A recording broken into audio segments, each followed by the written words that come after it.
Hello? Dad? Oh, my dearest father. Bakit ka napatawag? Where the hell are you, Rain? I'm going home. I'm driving. Ano? Nagmamaneho ka na naman ng lasing. Don't worry, Dad. I'll be home in a heartbeat. At saan ka na naman galing, ha?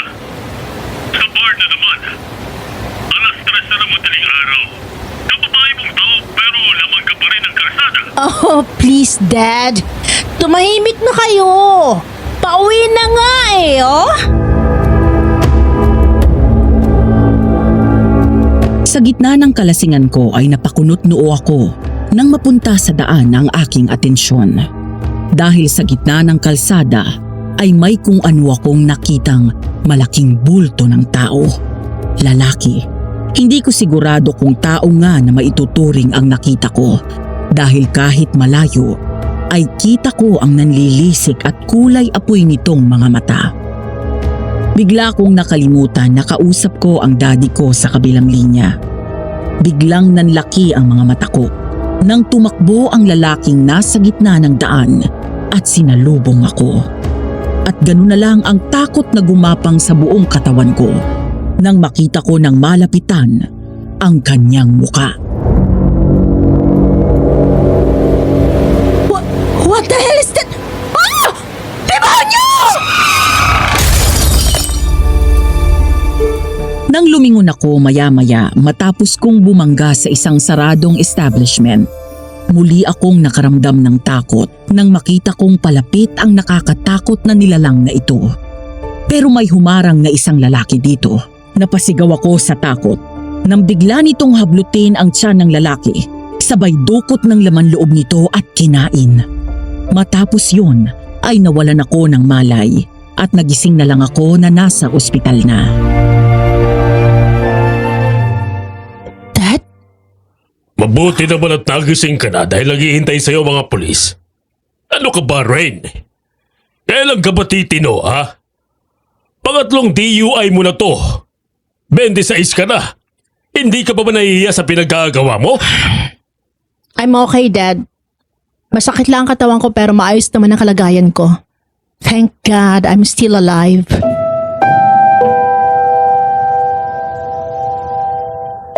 Matalim kong tinignan ang sarili kong ama habang naroon ang isang kasambahay, mga pulis, doctors at nurses. Hindi ito nakapagsalita at tuluyang napahiya. Naging mailap ang mga mata niya at bumawi ng tingin mula sa akin. Gusto ko nang sinabi kahit di mo tinatanong. Dahil alam ko naman na wala ka naman talagang pakialam sa akin. Salip na tanungin mo kung kumusta na ako dahil na-aksidente ako. Saan mo nagad sinalubong mo sa akin? Anong klaseng ama ka?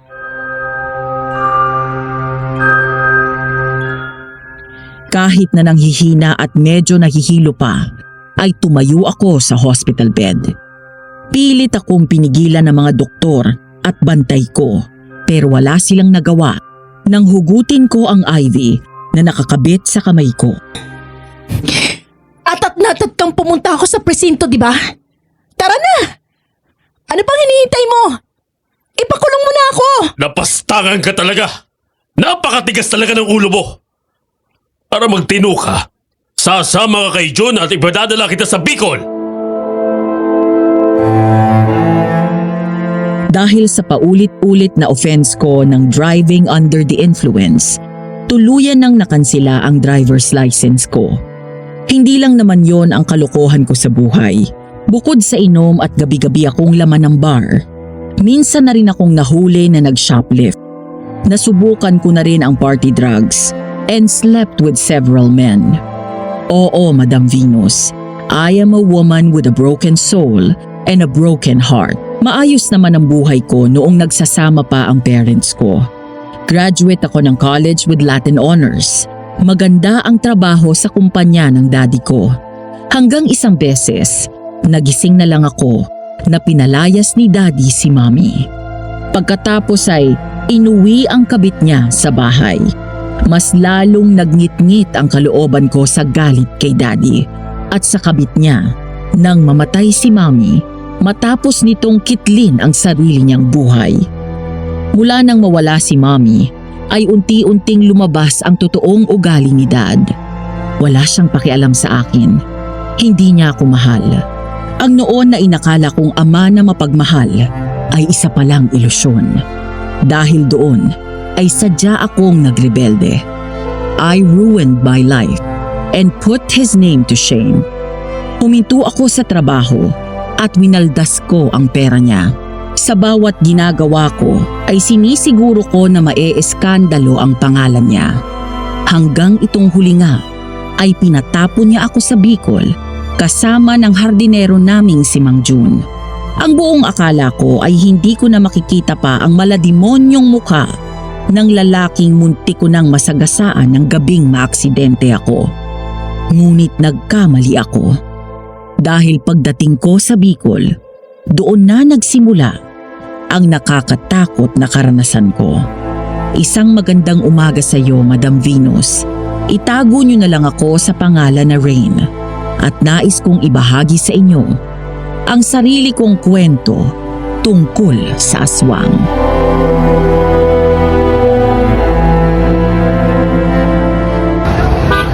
Ma'am Ray, dito po tayo.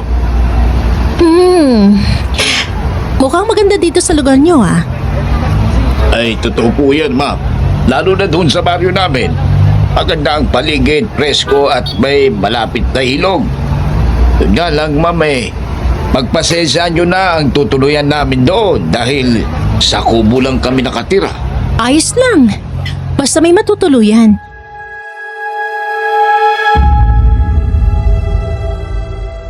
Naghintay pa kami ng ilang sandali doon sa terminal hanggang may humintong jeep sa harap namin.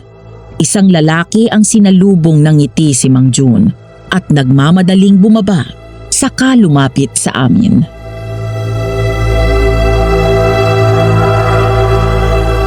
Eric, ako, salamat at dumating ka na. Ninong, kumusta po?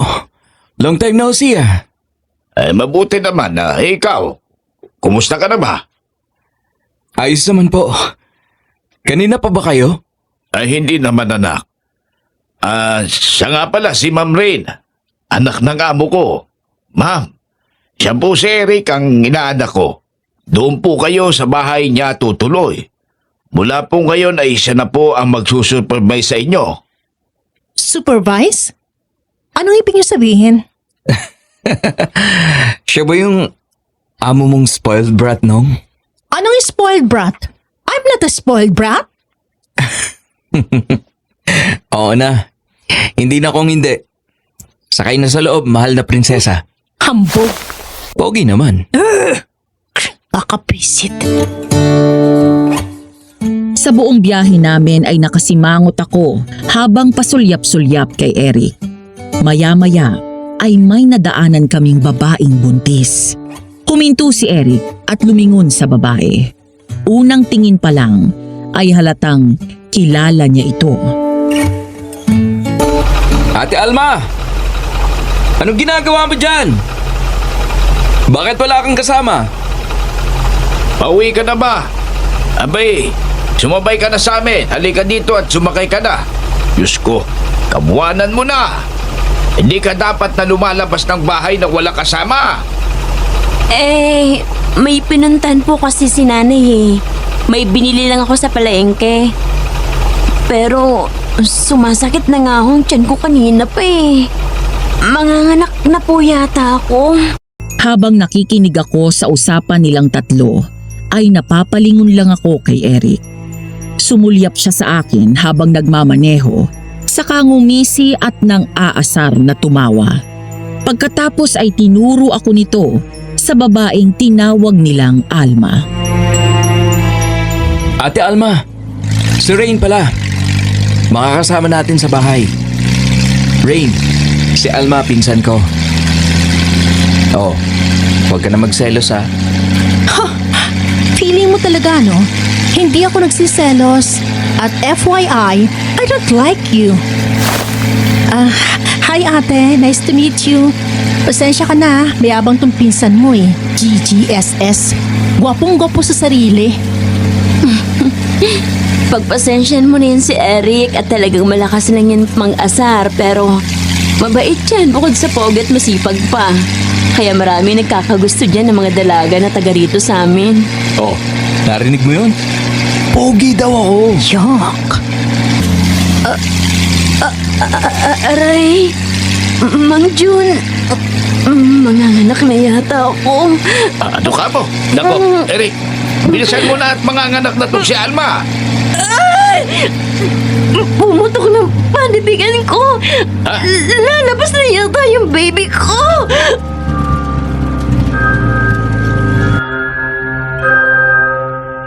Maging ako'y nataranta sa sinabi ni Alma.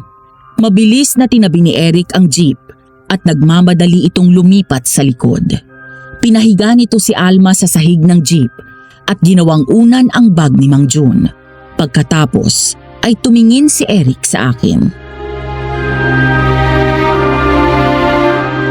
Rain! Halika dito, tulungan mo ako! Oo.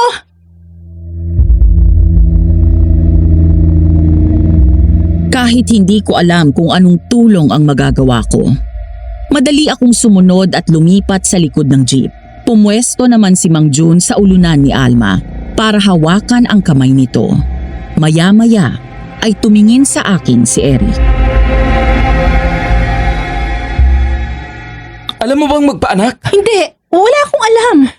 Kailangan mo akong tulungan, okay? Ha? Kaya natin to. Agad naming binuka ang mga hita ni Alma at hinubad ang panloob niyang damit. Dahil wala naman akong alam kung paano magpaanak, ang tanging kaalaman ko lang ay ang mga napapanood ko sa mga pelikula at TV. Habang umiiyak sa sakit si Alma, hinihimas ko naman ang tiyan niya.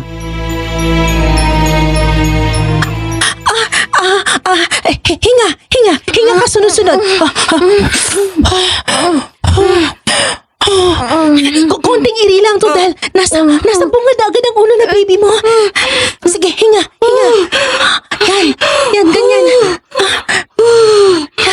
Ate, kapag handa ka na, umiri ka na. Ready na ako. Isang malakas na ira lang, ate. Yan, ganyan. Sige, kaya mo yan. Konti na lang, ate.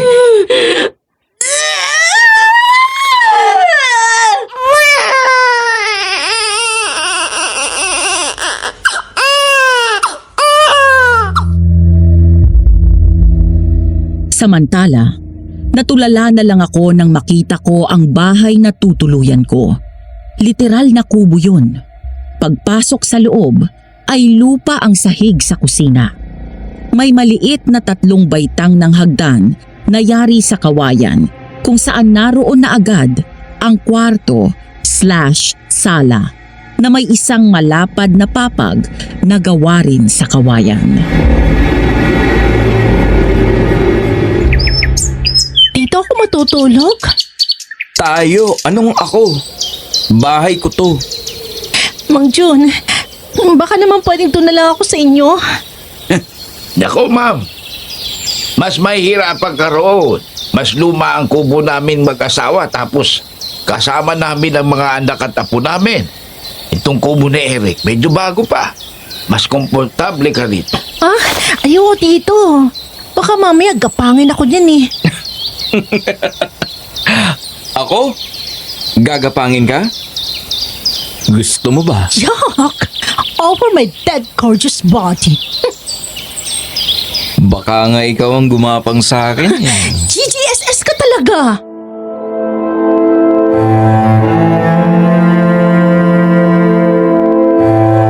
Hindi ko inaasahan na magugustuhan ko doon sa kubo. Noong unay inaakala ko na mainit sa loob, ngunit malamig at presko naman dahil na rin sa maraming puno at halaman sa paligid. Maraming tanim na magagandang halaman at bulaklak sa bakuran ni Eric. Pati mga gulay ay mayroon siyang tanim. Nang sumapit ang alas 5, unti-unti nang nababalot ng dilim ang labas habang si Eric ay abala sa ginagawa sa kusina.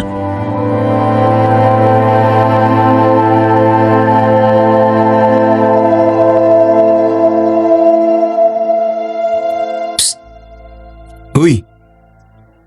Halika dito. May pangalan ako, no? Anong huy? Dali na, lapit na. Ano ba kasi yon? Marunong ka ba magluto? Oo naman. Saing. Sa rice cooker. Oh, tuturuan kita magsaing dito sa panggatong ha. Ba't ba kasi akong pagagawin mo niyan? Aba, Miss Bratinella, hindi ka nandito para magbakasyon at magbuhay prinsesa.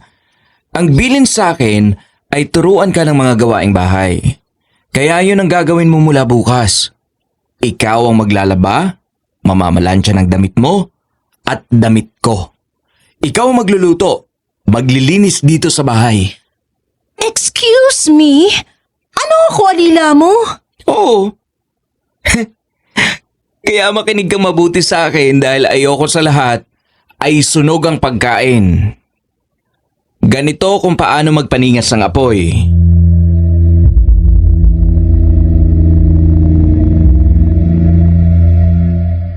Inis na inis ako, Madam Venus. Hindi ko alam na ganito ang dadatnan ko dito. Kung alam ko lang na gusto kong gawing alila ng daddy ko, tumakas na lang ako at lumayo sa lahat. Lalo pang naging malala ang sitwasyon ko dahil sa hambog na si Eric. Matapos akong turuan ito sa kusina, ay tinuruan naman niya akong magluto gamit ang panggatong. Matapos nitong magsaing ay nagprito ito ng isda at nagsapaw ng talbos ng kamote sa sinaing. Nang maghain ito sa mesa, napatitig na lang ako sa pagkain. Hindi ako nag-iinarte, Madam Venus. Pero pinalaki kasi ako ng mga magulang ko na hindi ganitong ulam ang hinahain sa akin.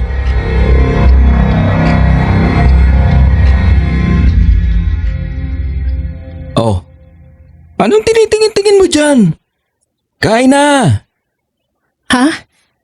Huwag mong sabihin hindi ka kumakain ng galunggong at talbos. Hindi nga. Iba talaga kayong mayayaman, no? Ano bang hinahain sa inyo? Laging karne? Kumain ka! Masarap yan! Masustansya pa! Oh, etong bagoong na may kalamansi. Isawsaw mo yung talbos dyan. Masarap! Tapos magkamay ka, masarap!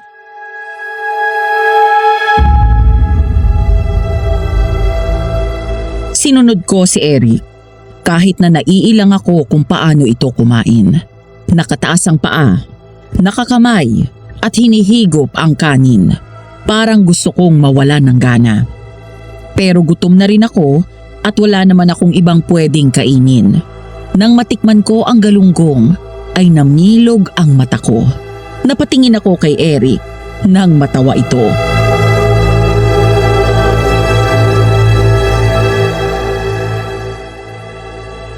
Ano? Sarap, no? Kumain ka na kumain. Sarap. Wala pala. Gusto ito ng mga yaya ko sa bahay eh. Ay, mami kasi ako pakainin ng mga ganito dati. Kaya pala ang putla mo. Kumain ka nitong talbos. Kung ayaw mo ng bagoong may toyo dyan, lagyan mo ng kalamansi at siling labuyo. Sarap. Teka, paano nga pala natutong magpanak? Midwife ka ba? Hindi Hindi ako talaga kumadrona. Marunong lang magpaanak. Natuto ako kay mama nung nabubuhay pa siya. Siya kasi talagang kumadrona. Kapag magpapaanak siya, ako ang palaging kasama niya dahil nag-iisa naman ako at wala akong kapatid na babae. Ayun, saka kasama ko sa kanya natuto ako. Tsaka tinuruan ako para daw in case may emergency at nasa paligid ako, marunong ako at makakatulong ako. Wow, okay ka rin ah.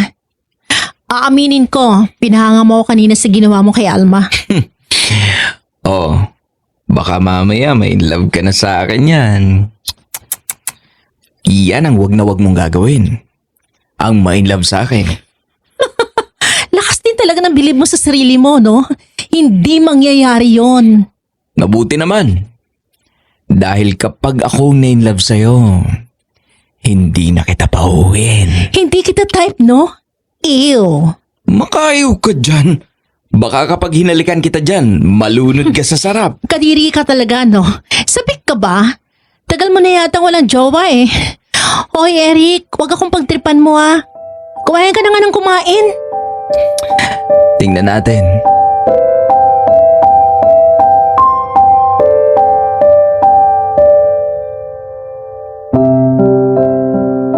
Alam kong maaga pa, pero naaalimpungatan na ako dahil sa mga huni ng ibon sa labas. Hindi ko na namalayan kung anong oras ako dinalaw ng antok. Hindi ako makatulog kagabi dahil masyadong matigas at masakit sa likod ang papag na kawayan.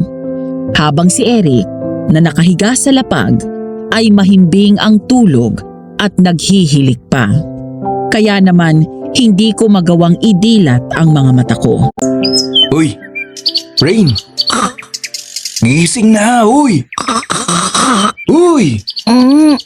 Ano ba? Ang aga pa, oh. Mamaya ka na magising. Magluto ka na ng almusal.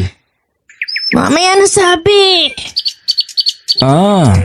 Ayaw mong bumangon dyan, ha?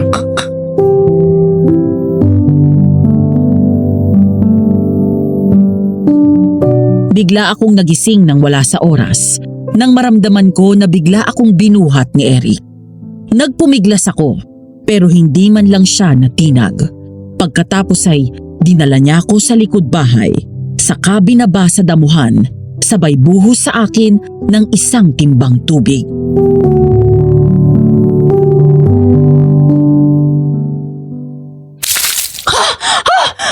Oh my gosh! Yun! Walang hiya ka? Ba't mo ako binasa? Ayaw mong bumangon eh. Pasado 6:00 na, tanghali na. 6 in the morning? Are you serious? Anong tanghali ang pinagsasabi mo dyan? Ano bang hindi ako kagad nakatulog dahil ang sakit sa likod ng papag mo? Hindi ko na problema yon. Hoy madam, wala ka sa inyo. Dito kailangan mong bumangon ng maaga para maganda ng umagahan ko. 5:00 pa lang nasa bukid na ako. Maghanda ka na ng almusal ko. Babalik ako dito mamayang 8:00. Kailangan may sinangag at naprito mo na yung tuyo, ha? Ha? Maghanda ka na rin ng itlog na maalat. Lagyan mo ng kamatis. Sandali lang, hoy! Saan ka pupunta? Babalik ako sa bukid. Siya nga pala. Mamaya kapag nagbihis ka na, magsuot ka ng bra, ha? Ano? Bakat na bakat yung dibdib mo. Baka nakakalimutan mo, lalaking kasama mo sa bahay. Bastos! Ba't mo tinitingnan? Nakita, hindi tiningnan. Magkaiba yon. Tsaka nakabuyang-yang. Anong gagawin ko? Kung hindi mo ako binasa, hindi mo makikita. Malay ko ba na wala kang suot na bra? Sige na, maligo ka na. May tubig na doon sa CR. Yung bilin ko, ha? Oo na! Madulas ka sana, hambog! I love you too. Yuck!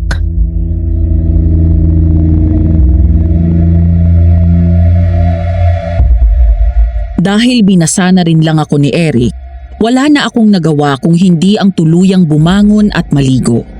Hanggang ngayon ay naiilang pa rin ako sa banyo nila na nasa labas ng bahay. Gawa lang sa pawid yun at parang anumang oras ay may pwedeng sumilip sa akin. Pero kailangan kong masanay sa ngayon dahil hindi ko alam kung hanggang kailan ako mananatili dito. Nang matapos akong maligo at makapagbihis, ay agad akong lumabas ng banyo. Ngunit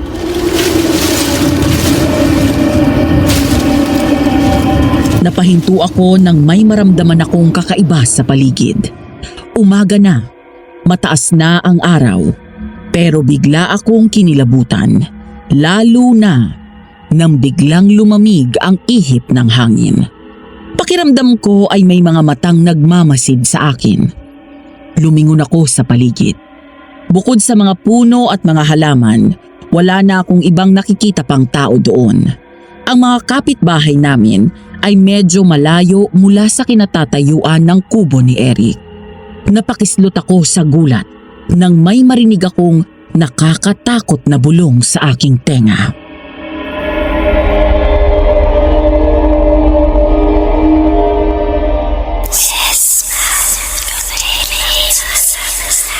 Sino yan? May tao ba dyan?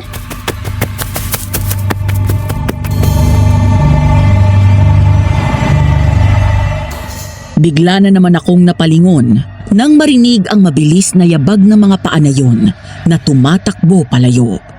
Agad kong hinanap ang pinanggagalingan nito, ngunit wala akong makitang tao. Lalo akong nakaramdam ng takot. Hanggang sa... Rain? Tao po! Nandyan na!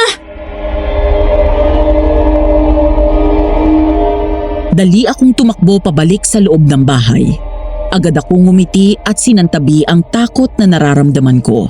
Nang makita ko si Alma, dala ang bagong panganak na baby nito. Bukod sa mag-ina, kasama rin nila si Mang Jun. Ay! Kayo pala yan. Pasok kayo. Kalalabas lang namin ng ospital. Sabi ko kay Mang Jun, dumaan muna kami dito bago umuwi. Oh, kumusta ka na?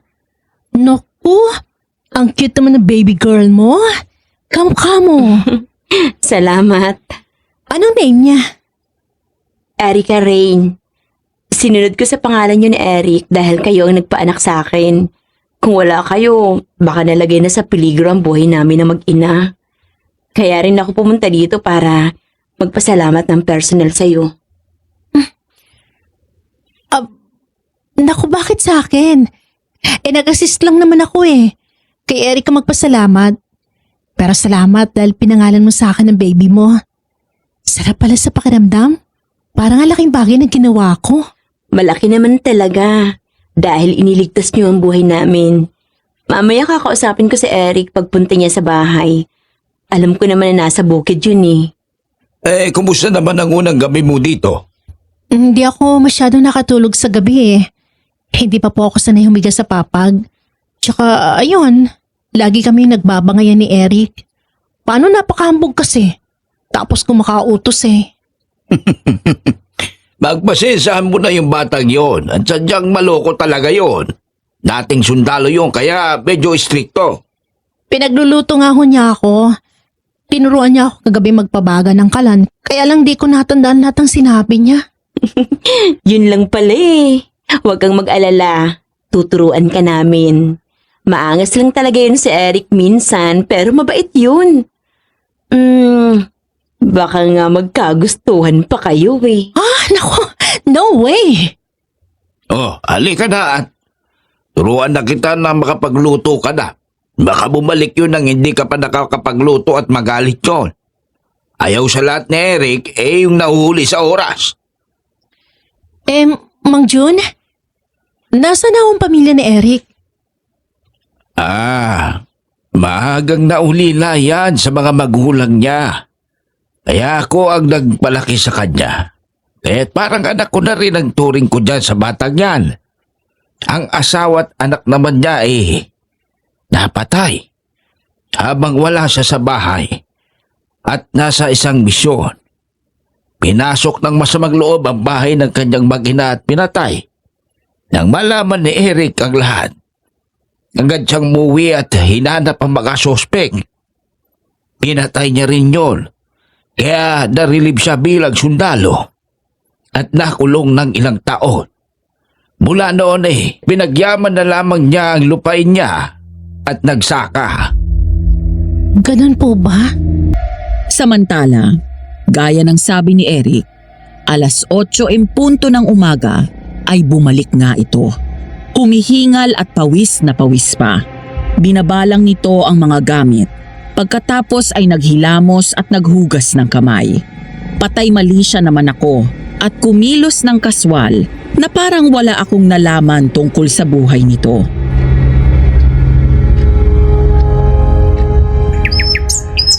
Ano? Nakaluto ka na? Oo naman, palagay mo sa akin. Baka naman hindi masarap to. Hoy, masarap ako magluto ano?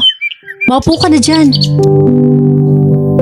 Lihim akong ngumiti nang matigilan ito pagbukas ng mga pinggan na nakatakip sa pagkain. Garlic fried rice, pako salad na may kamatis, sibuyas at itlog na maalat at tuyo. Hindi makapaniwalang tumingin si Eric sa akin. Ikaw lahat ang nagluto nito? Oo. Tumaan pala dito sila Mang Jun at Alma. Nangangamusta. Baka naman silang nagluto nito ah.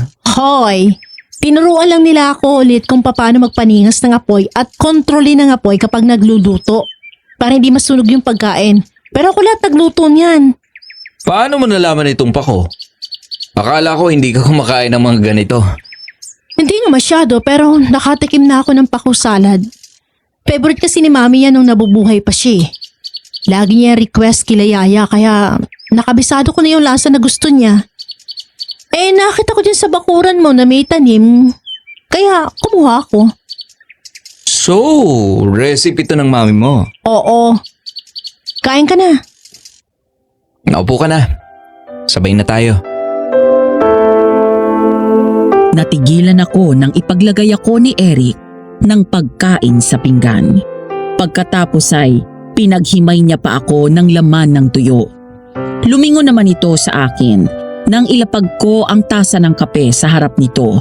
Pagkatapos ay ngumiti sa akin. Matapos yun ay sabay na kaming kumain.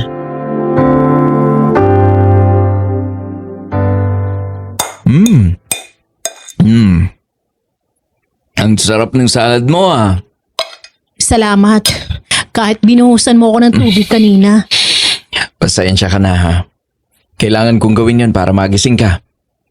Oo nga, nandun na tayo pero ang harsh. Sorry na nga eh. Teka, maiba tayo. Bukod sa atin, may iba pa bang nakatirang malapit dito? Doon sa loob ng gubat? May mga nakatira ba doon? Wala na, bakit? Eh kasi kanina paglabas ko ng banyo. Nag-iba yung pakiramdam ko eh. Para akong kinilabutan tapos parang may nakatingin sa akin. Wala naman ako nakitang tao. Pero may narinig akong mangyayabag na tumatakbo palayo.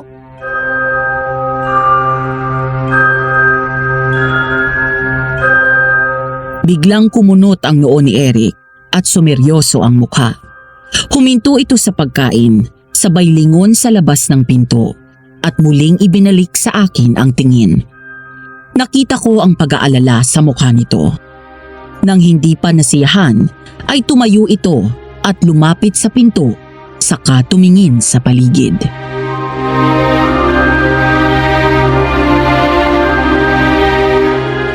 Hayaan mo bukas. Hintayin mo ako makabalik dito galing sa bukid. Tsaka ka maligo. Para may magbabantay sa'yo. Sige, salamat.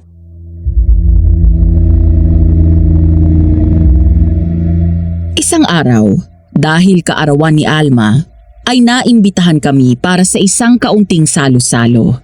Pumunta kaming dalawa ni Eric at nakisaya. Mula nang dumating ako, sa kabila ng mahigpit na pagtuturo sa akin ni Eric ng mga gawaing bahay at malaasot pusang pakikitungo namin sa isa't isa. Iyon pa lang ang araw na talagang nag-enjoy ako doon. Masarap ang mga pagkain na hinanda ng nanay ni Alma.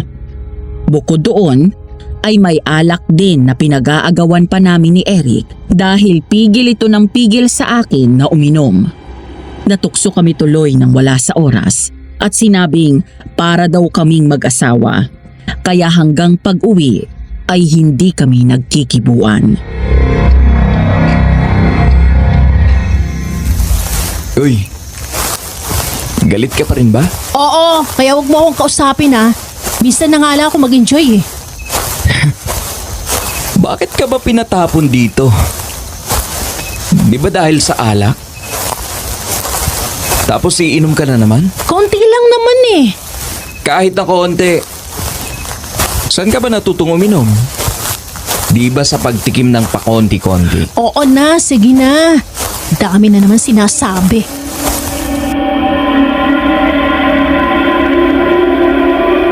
Malapit na kami sa bahay nang maya-maya ay nagtaka ako dahil biglang huminto sa paglalakad si Eric at habang nakatingin sa unahan.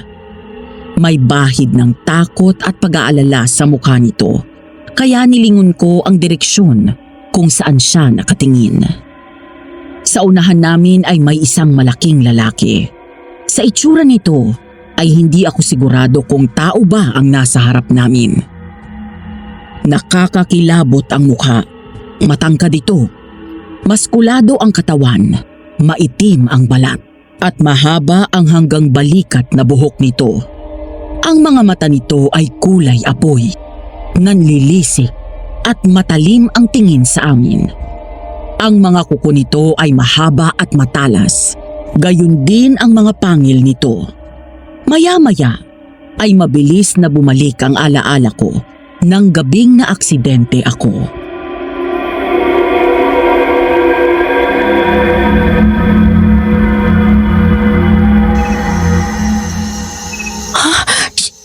Siya, yung nakita ko nung gabi bago bumangga yung kotse ko. Siya nga, hindi ako pwede magkamali. Anong klaseng tao yan? Ba't siya nandito? Aswang yan. At hindi tao. Aswang? Oh, Natulala ako, kasabay ng sunod-sunod na bagsak ng luha ko at pagapang ng matinding takot sa buong katawan ko nang tumingin sa akin ang aswang. Naalala ko ang takot na naramdaman ko ng gabing yun matapos siyang sumugod sa akin. Ang sinapit ng biktima nito na dinukot niya ang laman loob. Biglang nagulo ang isip ko. Anong ginagawa ng aswang na yon sa Bicol? Ang lawak ng buong Pilipinas. Bakit dito pa kami muling nagtagpo? No! Layuan mo ako! Layuan mo ako! No! Rain! Rain! Rain, pakinggan mo ako. Huwag kang matakot dahil kasama mo ako, okay? Dun ka sa gilid at magtago ka. Kapag nalagay ang sitwasyon sa alanganin, tumakbo ka na. Anong gagawin mo? Hindi kita iiwan dito. Hoy! Eric! Eric, hoy! Huwag ka lumapit sa kanya! Pero hindi nakinig si Eric at tuluyan pa rin bumaba ito. Bukod sa baril, ay may nakasukbit ding itak sa bewang ito. Nakita ko ang takot sa mga mata nito, pero hindi sapat para mabawasan ang katapangan na harapin ang nilalang na yon. Ilang sandali pa ay nagsimulang humakbang ang aswang palapit sa amin. Eric! Mag-iingat ka! Eric! Takot at labis na pag-aalala ang naramdaman ko nang sumugod ang aswang kay Eric. Mas matangkad at malaki ang katawan nito. Isang maling kilos ni Eric ay maaari nitong ikamatay. Wala akong nagawa kung hindi ang maghintay at manood na lang sa tabi. Hindi ako madasalin. Inaamin ko na sa dami ng nagawa kong kasalanan, hindi man lang ako lumapit sa Diyos. Galit ako sa Kanya dahil hinayaan niyang masira ang pamilya ko. Hinayaan niyang mawala ang mami ko. Pero nang gabing yun, natagpuan ko ang sarili ko na umiiyak at umuusal ng panalangin. Nagmamakaawa sa Diyos na pakinggan ang aking dasal.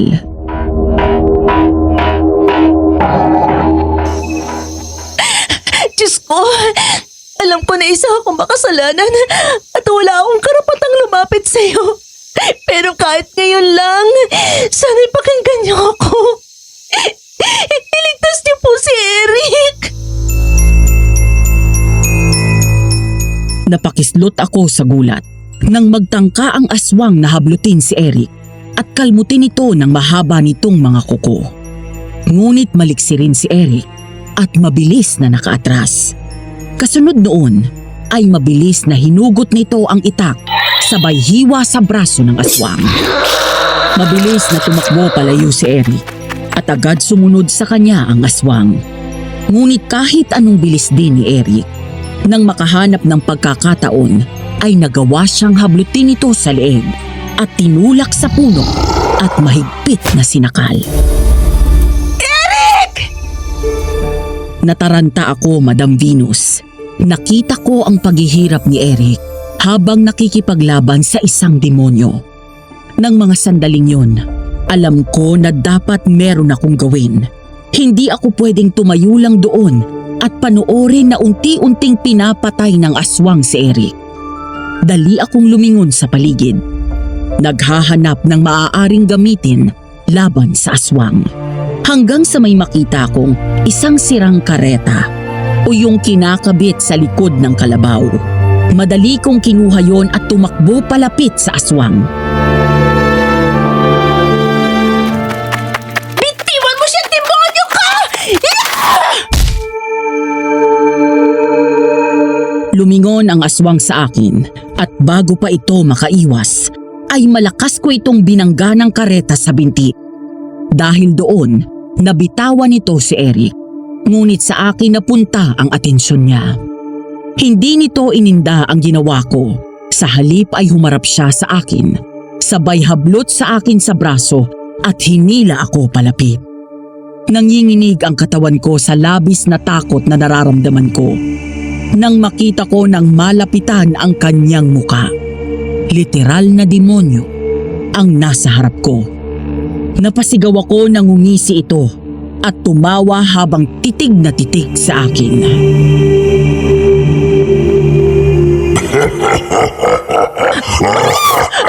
Layon mo ko!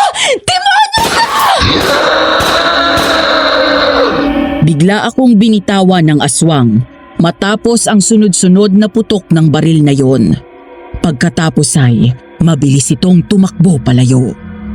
Nang tumingin ako kay Eric, nakita ko na may hawak na itong baril.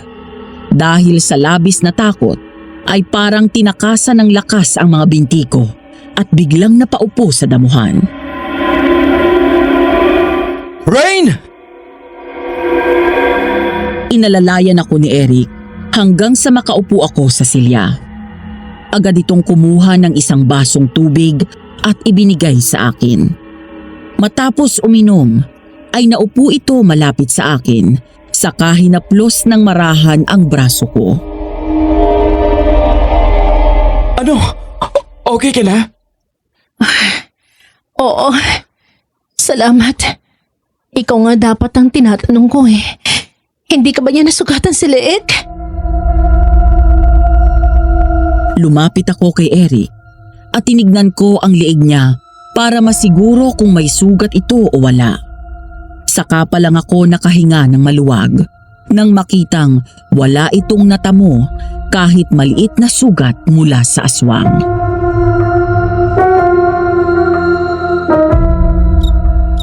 Ayos lang ako. Ang mabuti pa maligo ka na para makapagpahinga ka na. Ayoko.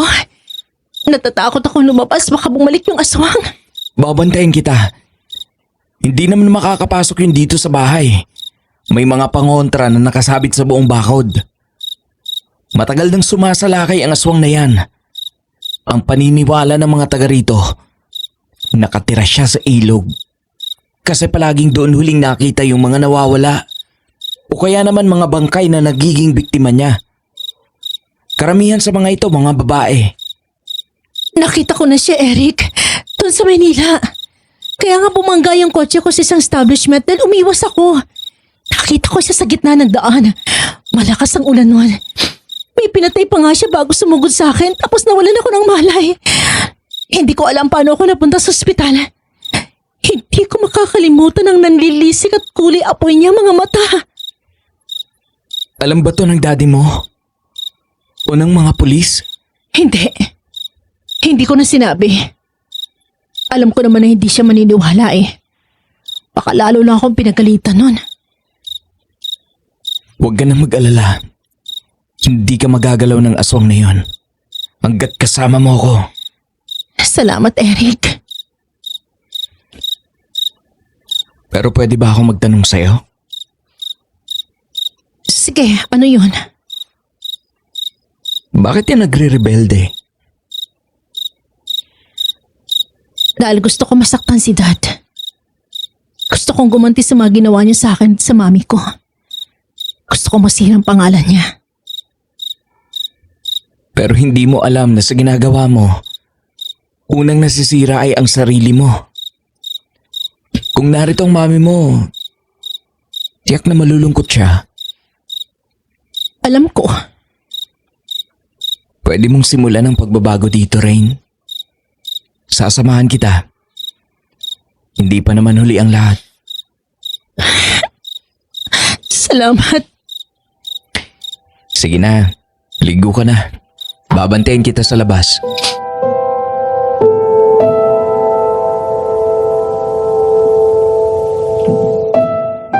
Pag-akyat ko sa kwarto, natigilan ako nang makita ang matres sa ibabaw ng papag. Hindi lang yon, may kobre kama na rin, kumot at punda ang mga unan. Hindi makapaniwala na lumingon ako kay Eric. Natatawa na sumunod ito sa akin.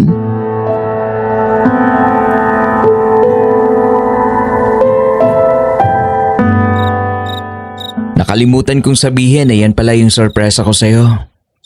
Lagi ka kasi nagre-reklamo na masakit sa likod ang papag eh. Kaya yan, bumili na ako ng matres para naman makatulog ka ng maayos. Thank you, Eric.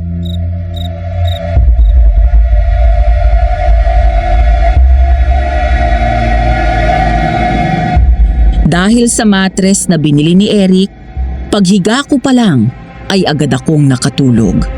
Medyo nasanay na rin akong gumising ng maaga at magluto gamit ang panggatong. Pasado 8:00 na ng umaga at kababalik lang nito galing sa bukid.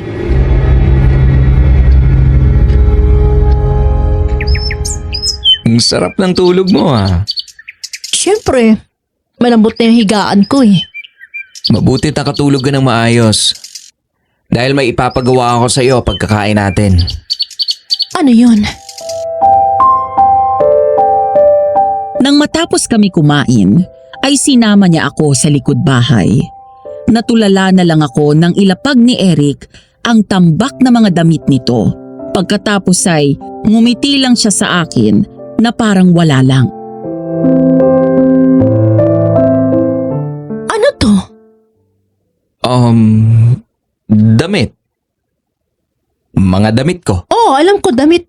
Pero anong gagawin ko dito? Huwag mong sabihin. Tama. Lalaban mo yan.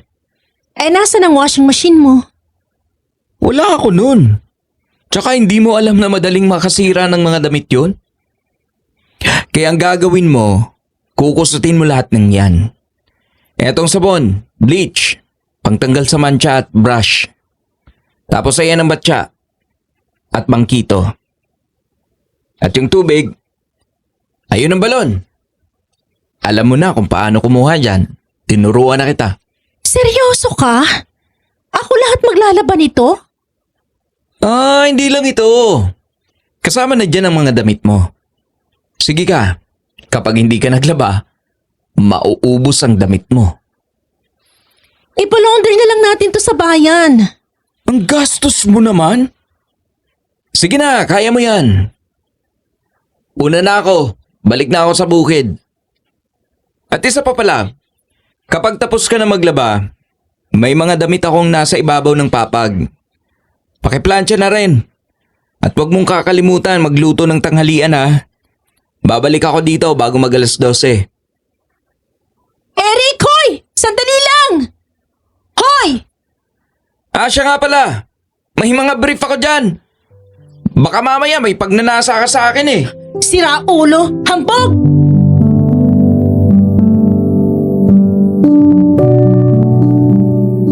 Habang naglalaba ako, ay hindi ko napigilan ang sarili ko na maiyak. Aping-api ang pakiramdam ko. Parang pinagkakaisahan ako ni Eric at ng tadhana. Ito na yata ang kabayaran ko sa mga ginawa kong kalokohan. Maya-maya ay dumating si Alma, kasama si Baby Erica at ang nanay nito.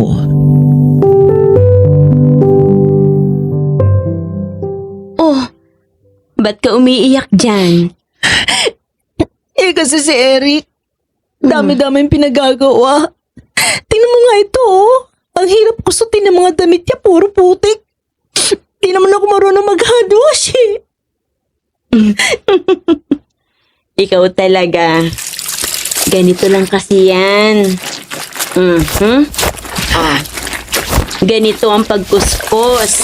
Pagkatapos, ilalagay mo siya dito sa palanggana. Kapag hindi mawala ang dumi, gamitan mo nitong brush para mabilis maalis. Tapos, itong bleach, gamitin mo lang to sa mga puti, ha? Huwag na huwag sa dikolor at baka kumupas ang kulay. Lagot ka doon. May araw din sa akin lalaking yan. Masasanay ka rin.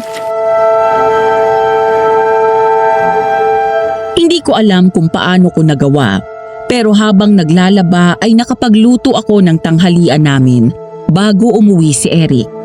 Saglit siyang umidlip at nang magising ay tinulungan niya na ako sa paglalaba. Nangaasar pa dahil nakuha niya ang panty ko at siya ang nagkusot nito. 5:00 pasado ng hapon, nagpaalam ito na lalabas sandali habang ako naman ay namamlansya ng damit nito. Dahil may nakasalang na rin ako sa kala ng mga sandaling yon, tumakbo ako sa kusina nang marinig na umapaw ang pinakukuluan kong sabaw.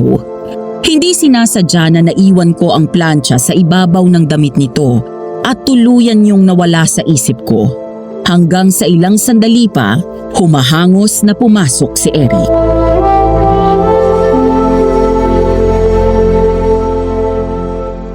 Ano yun? Amoy sunog? Sunog? Ay! Oh my gosh! Yung pinaplansya ko!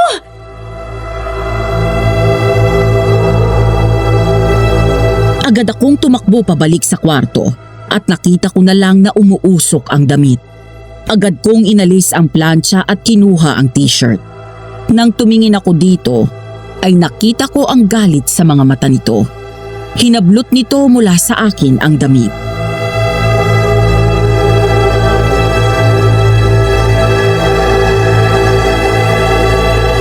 Ano ba? Wala ka namang gagawing tama? Sorry. Napatakbo kasi ako sa kusina dahil baka masunog yung niluluto ko. Ang simpleng gawain, hindi mo naman magawa ng tama. Alam mo ba ang paborito ko to? Dahil ito ang huling regalo sa akin. Sorry na ako, di ba? Sabi ko hindi ko sinasadya. Sorry. Pero gusto kong ipaalala sa'yo na hindi mo ako alila dito. Kaya magdaan-daan ka ng pagsigaw-sigaw sa akin. Sinusunod ko naman ang sinasabi mo ah. Gusto mo magluto ako, nagluluto ako. Gusto mo maglaba ako, naglalaba ako kahit di ako marunong. Nakita mo ba mga kamay ko, ha? Nakita mo ba mga sugat dyan? Ha? Pagod na ako, Eric. Hindi ko alam kung ba't para akong tanga sunod-sunuran sa'yo.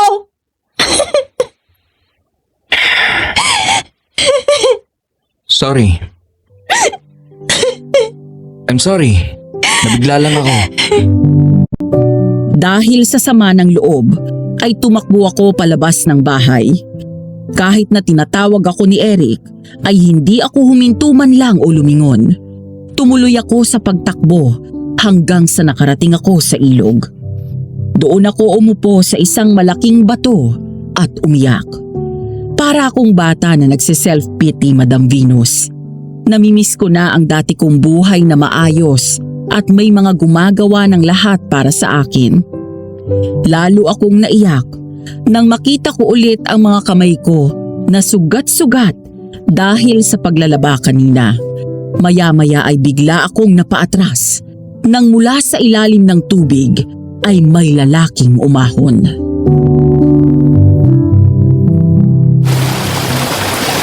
Ay, sino ka? Nako, miss. Sorry, nagulat kita. Huwag kang matakot. Naliligo lang naman ako dito. Sorry din. Bahagya akong nailang nang umahon nito mula sa tubig at tumambad ang matikas nitong pangangatawan.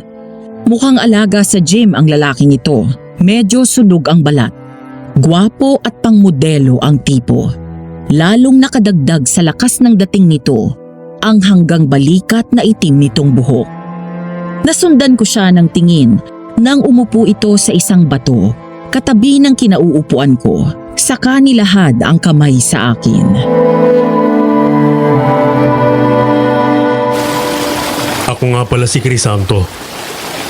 Ikaw, anong pangalan mo?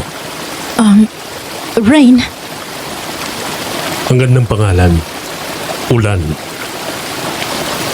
Alam mo bang gustong gusto ko ng tubig kaya madalas akong maglagi at maligo dito sa ilog. ako rin. Para kasi napaka-peaceful kapag narinig ko malakas na tunog ng ulan. Pasensya ka na sa itatanong ko ha. Para kasing naririnig kitang umiiyak kanina. May problema ka ba? Oh, wala. Wala yun. Okay lang ako. Sana palagi kang bumalik dito. Wala kasi akong kakilala dito. Wala akong kaibigan. Ikaw pa lang ang nakakausap ko. Pareho pala tayo. Bago lang din ako dito eh. Rain! Asawa mo? Hindi Mukhang galit eh. Sige, dito na ako. Sige, mag-iingat ka. Sino yon? Wala, pakialam mo ba? Ikaw ha? Huwag kang basta-basta nakikipag-usap sa hindi mo kilala. Baka mapahama ka sa ginagawa mo. O ba't bigla kang concern ngayon? Sorry na. Huwag ka na magalit. Sorry kung nasigawan kita. Hindi naman ako galit eh. Nag-alala lang ako na baka masunog ang bahay. Pasensya ka na. Ewan ko sa'yo. Lagi kang ganyan eh. Magagalit, sisigon mo ako tapos magsusorry. Promise. Susubukan ko nang i-control ang emotion ko. Next time, hindi na kita sisigawan.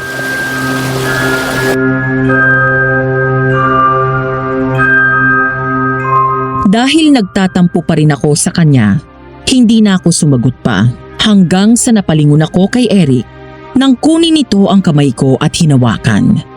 Natigilan ako at napaisip, Madam Venus. Kanina, nang magdaop ang mga palad namin ni Crisanto, ay wala akong naramdaman. Pero ngayon, na si Eric ang may hawak ng kamay ko, ay parang bumilis ang tibok ng puso ko. Kinabahan ako sa hindi malaman na dahilan, lalo na nang bahagya niya yung pinisil.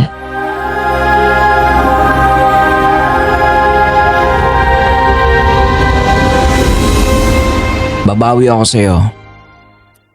Halika na. Umuwi na tayo. Padilim na. Baka lumabas na naman ang aswang na pumarang sa atin kagabi.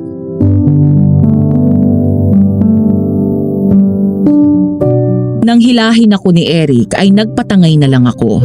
Hindi ko nga binawi ang kamay ko at hinayaan ko lang siya na hawak ito hanggang sa makarating kami sa bahay.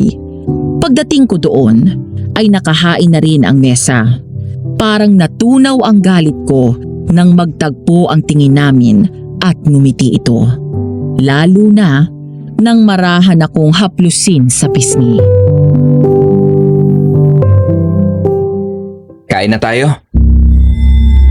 Isang araw ay kinailangan ni Mang June at Eric na umalis at pumunta sa kabilang bayan. Naiwan ako sa bahay mag-isa hanggang sa dumilim na at hindi pa rin nakakabalik si Eric. Dahil hindi pa ako inaantok, naisip kong bisitahin ang phone ko. Minsan kasi ay may signal doon pero nawawala-wala rin madalas. Nang wala akong masagap na signal sa loob, ay naisipan kong lumabas. Nabuhayan ako ng loob nang makita na nagkaroon ng signal. Kaya agad kong tinawagan ang daddy ko. Hello? Dad? Dad?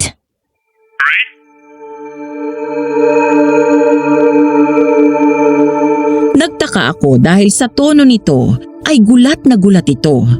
Mahigit 2 linggo na mula nang dumating ako doon sa Bicol at mula noon ay hindi pa ako nakatawag sa daddy ko dahil nawawala ang signal doon.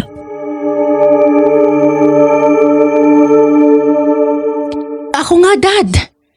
Kumusta ka na? Hanggang kailan ba ako dito? Mag-iisang buwan na ako eh. Baka naman pwede na ako umuwi. Sige na. At may lakad pa kami ng tita Susan mo. Dad, sandali lang. Daddy? Hello? Hello? Gusto kong maiyak ng mga sandaling yon dahil sa pinakita ng daddy ko. Pakiramdam ko bigla ay wala na siyang balak na pabalikin ako sa Maynila ng mga sandaling yon. Naramdaman ko ang pag-iisa. Tuluyan na nila akong kinalimutan. Hanggang sa...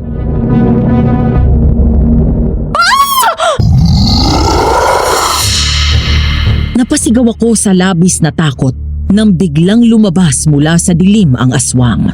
Sa bilis nitong tumakbo palapit sa akin, ay hindi ko na nagawa pang humakbang papasok ng bakuran.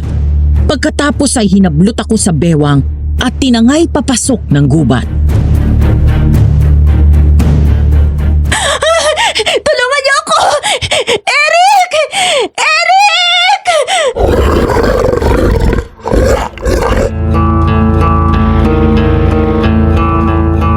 Hanggang sa huminto kami malapit sa ilog.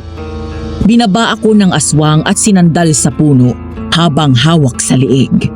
Nanginginig ako sa takot na pumikit nang ilapit nito ng husto ang mukha sa akin. Takot na takot ako ng mga sandaling yon, Madam Venus.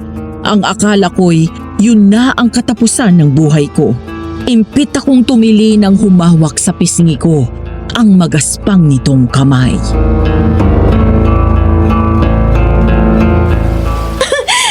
Kung papatayin mo ako, gawin mo na. Wala naman iiyak kapag nawala ako eh. Hindi kita papatayin dahil isasama kita sa mundo ko at ikaw ang magiging ina ng mga anak ko. Ayoko maglawa ng isa pang demonyong katulad mo. Kaya patayin mo na ako.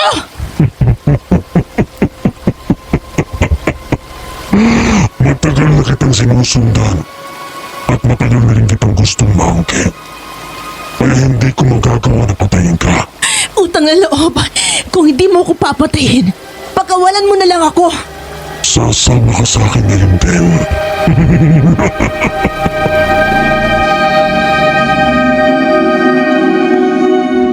Maya-maya, mula sa malayo, ay narinig ko ang malakas na boses ni Eric habang tinatawag ako. Pareho kaming napalingon sa direksyon ng pinanggagalingan ng boses ni Eric. Wala sa loob na napangiti ako. Rain! Rain! Eric! Eric, tulungan mo ako! Rain! Tumahimik ka! Kung ayaw mong patayin ko ang lalaki yan, Mapapatay ka na muna ni Eric bago mo pa magawang sinasabi mo! Bigla kong hinablot ang suot kong kwintas na may krus na pendant, saka yun dinikit sa balikat nito. Malakas na sumigaw ang aswang na para bang napaso ito kaya nabitawan ako nito. Hindi na ako nag-isip at mabilis akong tumakbo pabalik sa bahay.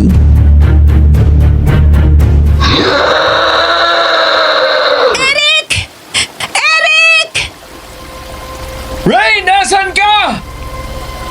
Rain! Umiiyak na tumakbo ako ng mabilis. Maya-maya ay nakita kong humahabol na ang aswang sa akin. Napasigaw ako ng malakas sabay tawag ng malakas kay Eric habang abot langit ang panalangin na huwag akong maabutan ito. Maluwag akong nakahinga nang makita ko na sa wakas si Eric. Sinalubong niya ako at hinawakan ang kamay, saka mabilis kaming tumakbo pabalik ng bahay.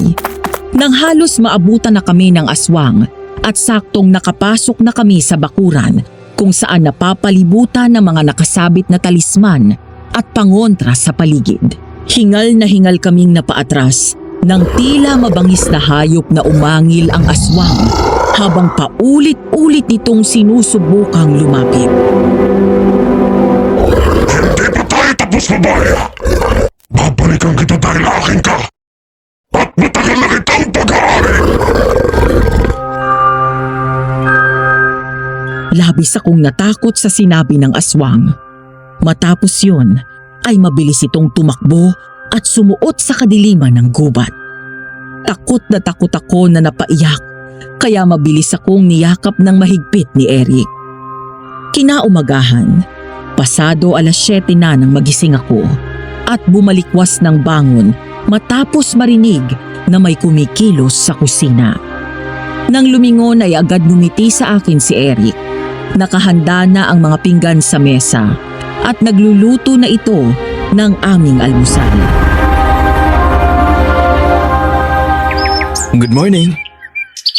Gising ka na pala. Hindi ka pumunta sa bukid? Hindi na muna. Tapos na naman ang anihan eh. Mula ngayon pwede na kitang tulungan sa mga gawain dito. Sana ginising mo na lang ako para natulungan kita.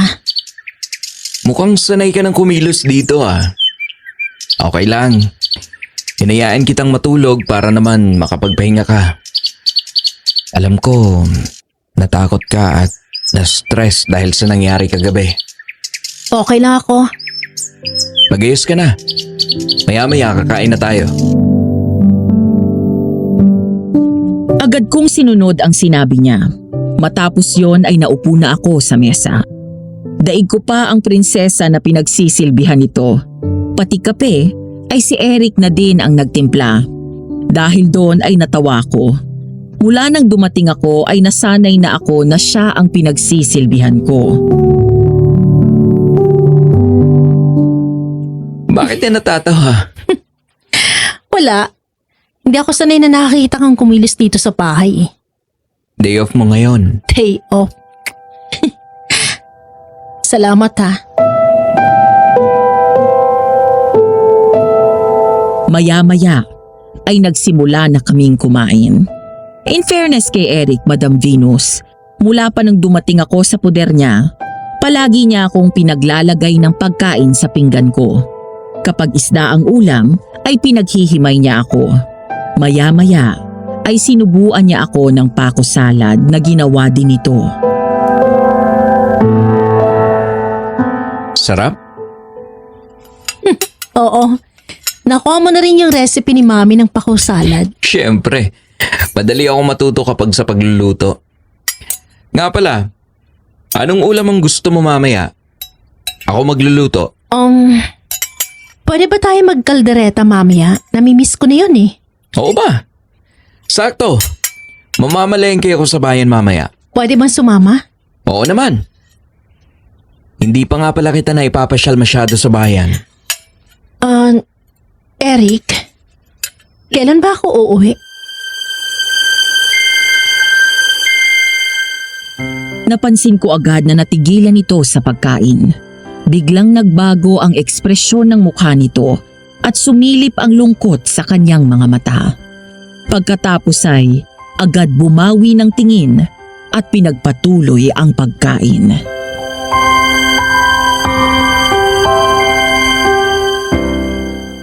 Bakit? Gusto mo na bang umalis? Namimiss mo na ba yung bahay mo doon? Nahihirapan ka na ba talaga na kasama ako? Ang akala ko nag-i-enjoy ka na tumira dito. Ang totoo, di ko alam. Wala lang, naitanong ko lang. Pero wala pa naman akong balak umalis eh. Di ko nga alam kung ibabalikan pa ako sa Maynila. Tumawag ako kagabi kay Dad. Yun ang dahilan kaya ako nasa labas nang matsyempuan ako ng aswang kinuha ako. Tinanong ko si Dad kung kailan niya ako pa uuwiin. Pero hindi niya ako sinagot at binabaan ako ng phone. Ang mga kaibigan ko naman mukhang kinalimutan na ako. Wala na akong babalikan doon. Nag-iisa na ako sa buhay, Eric. Anong nag-iisa? Anong tawag mo sa akin? Kay Ninong June at kay Alma at Erica. Nandito pa kami. Kung ayaw nila sa'yo, dumito ka. Mula nang dumating ka rito, Bahay mo na rin to. Talaga? Di mo ko palalayasin? Aalis ka lang dito kapag ikaw mismong nagdesisyon na umalis. Paano kapag nag-asawa ka na? Asawa? Kailangan pa ba yun? Nandyan ka naman. Ha? Anong sabi mo? Wala. Sige na, ubusin mo ng pagkain mo. Nga pala, anong sabi sa'yo ng aswang na yun kagabi? Bakit sinabi niya matagal ka na niyang pag-aari? Di ko rin alam. Basta nung bago ko narinig ang boses mo, sinabi niya sa akin, isasama niya daw ako sa mundo niya. Aasawahin, ganun. Pero hindi ako pumayag. Sabi ko nga sa kanya, patayin na lang niya ako. Pero ayaw niya. Nakakapagtaka. Sinabi mo na nakita mo na siya doon pa lang sa Maynila. Tapos sabi niya, matagal ka na niyang pag-aari. Hindi kaya sinusundan ka niya noon pa? Eric, Maynila yun. Hindi naniniwala sa asawang mga tao doon. Maaaring sa inyo na doon pinanganak at lumaki. Pero paano ang mga galing dito sa probinsya? Naalala mo yung sinabi ko sa'yo? Hindi lahat ng nakakausap mo ay tao. Karamihan sa mga aswang ay kayang mag-anyong normal na tao sa umaga. Nabubuhay at nakikihalubilo sa karamihan. Kaya wag kung sino-sino ang nakakausap mo. Lalo na yung lalaking nakilala mo sa ilog. Wala akong tiwala dun. Eto naman no. Wala nga sa isip ko si Crisanto eh. Pinaaalalahanan lang kita. Oo na po, hindi na. Bilisan mong kumain para makaluwas na tayo sa bayan.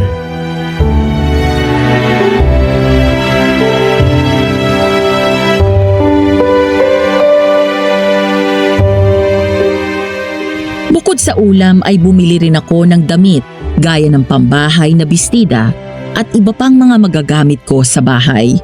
Nagpresenta na akong maghiwa ng mga rekado ng iluluto ni Eric habang pinapalambot ko na rin ang karne. Maya-maya ay nagtaka ako dahil wala doon sa bahay si Eric. Kaya hinanap ko ito sa harap ng bakuran, ngunit wala ito doon. Nang sumilip ako sa likod bahay, ganun na lang ang gulat ko nang makitang naliligo doon si Eric. Ay, my gosh! Sorry! Bigla akong pumasok sa loob. Ang lakas ng kabog ng puso ko dahil nakita ko ang katawan nito at tanging hapit na boxers lang ang suot. Kanina ko pa naririnig ang tubig na lumalagaslas pero hindi ko inakala na naliligo pala doon si Eric sa halip na sa banyo. Maya-maya ay pumasok na ito. Nakatapis na lang ng tuwalya at diretsyong tumingin sa akin. Umiwas naman ako't nagkunwari na abala sa ginagawa. Ilang lalaki na ang dumaan sa buhay ko pero wala pa kahit sino sa kanila ang nagawang pakabahin ako ng ganito sa isang tingin lang. Gwapo si Crisanto pero para sa akin, mas gwapo at mas malakas ang dating ni Eric mula sa pangangatawan hanggang sa mga tingin niya sa akin.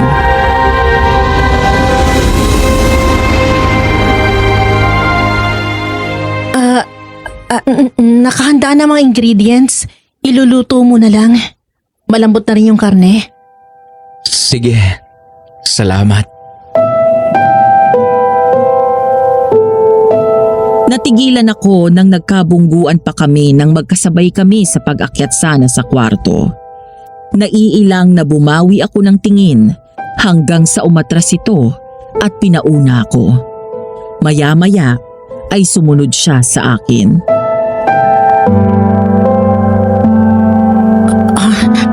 May kukunin lang ako. Okay. Rain? Ako po. Rain? Halos sabay kaming napalingon ni Eric sa labas. Nang sumilip kami, nakita ko si Crisanto, ang lalaking nakilala ko sa ilog. Nakatayo sa harap ng bahay at may dalang plastik. Nang tumingin ako kay Eric, nakita ko na nakasimangot ito.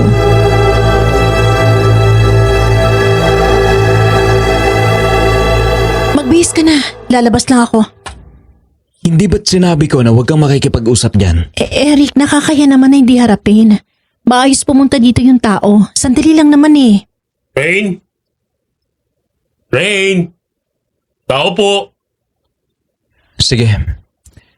Pero wag na wag kang lalabas ng bakuran. Oo.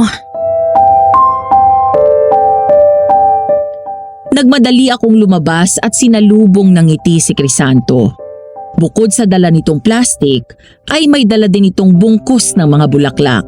Napangiti ako nang makita ang dala nitong bulaklak.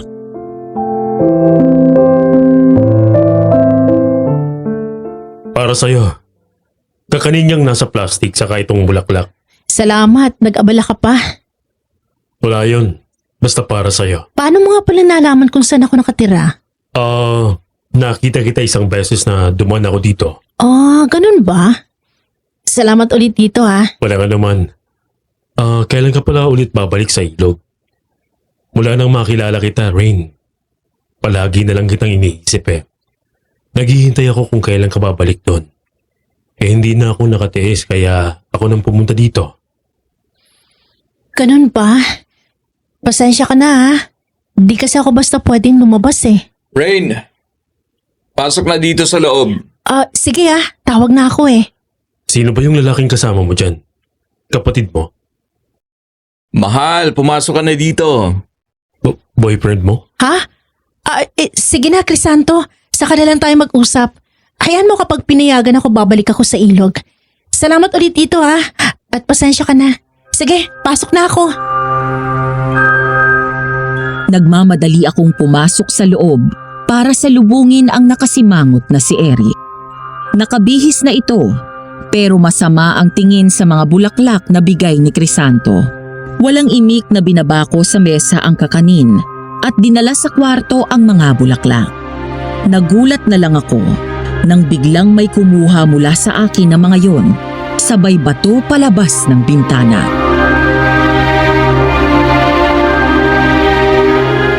Hoy! Ba't mo tinapon sa labas? Akma na akong bababa para kunin sana ang mga bulaklak, pero hinawakan ako sa braso ni Eric. Nang lumingon ako sa kanya, ay bigla akong sinalubong ng halik nito. Nabigla ako sa ginawa niya, pero natagpuan ko ang sarili ko na tumutugon sa mga halik niya. Hanggang sa bigla akong natauhan at tinulak ko siya palayo. Bakit? Sorry. Maliligo muna ako. Natataranta na kinuha ko ang mga gamit ko sa panligo, maging ang tuwalya at mga damit, saka ako nagmamadaling lumabas.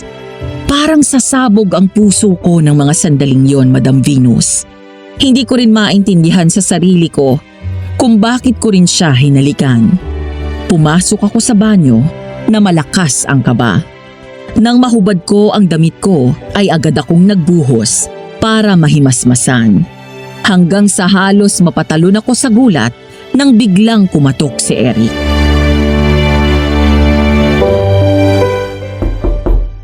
Rain, buksan mo. Eto pang tubig mo. Sandali lang. Nagmamadali akong nagtapis ng tuwalya bago binuksan ang pinto. Abot langit naman ang kaba ko nang magkatinginan kami ni Eric. Matapos niyang isalin ang tubig sa isa pang timba, ay pasimple itong ngumiti sa akin. Palabas na ng banyo si Eric nang matagpuan ko ang sarili ko na humawak sa braso niya. Biglang binitiwan ni Eric ang hawak na timba, sabay halik muli sa aking labi at hinila pasarado ang pinto ng banyo.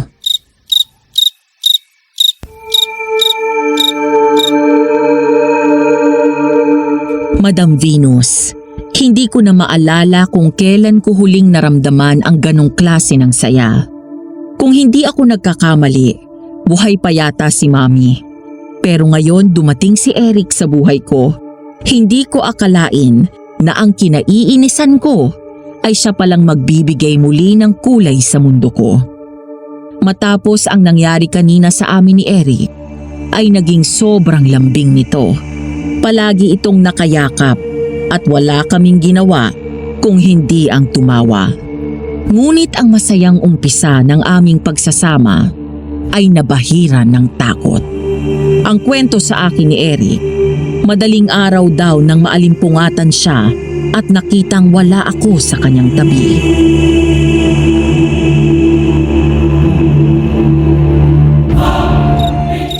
Rain? Rain? Nasaan ka? Rain!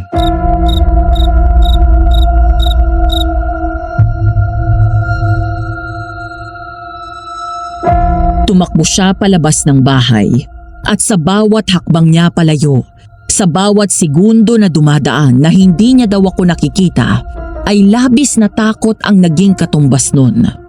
Hanggang sa huminto siya nang may makitang bahagyang kumislap sa lupa. Nang kunin niyo ni Eric, agad niyang nakilala ang krus na pendant ng kwintas na ibinigay niya sa akin noong unang gabi kaming salakayin ng aswang. Ilang dipa mula doon ay nakita daw ni Eric ang isang kapareha ng tsinelas ko. Hanggang sa maalala niya ang ilog matapos marinig ang tunog ng tubig mula doon. Dali siyang tumakbo at gano'n na lang daw ang panghihilakbot na naramdaman niya. Nang makita na nakalusong ako sa tubig at halos nasa dibdib ko na ang lalim.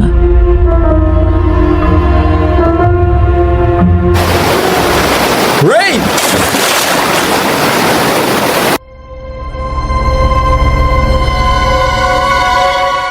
Agad lumusong sa ilog si Eric at mabilis na lumangoy. Hanggang sa nakita niya, di kalayuan mula kay Rain.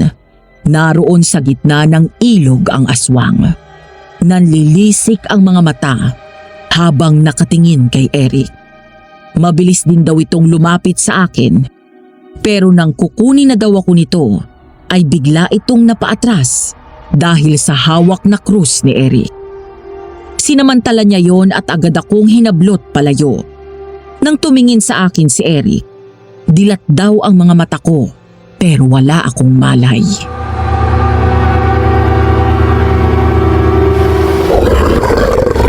Anong kailangan mo sa kanya?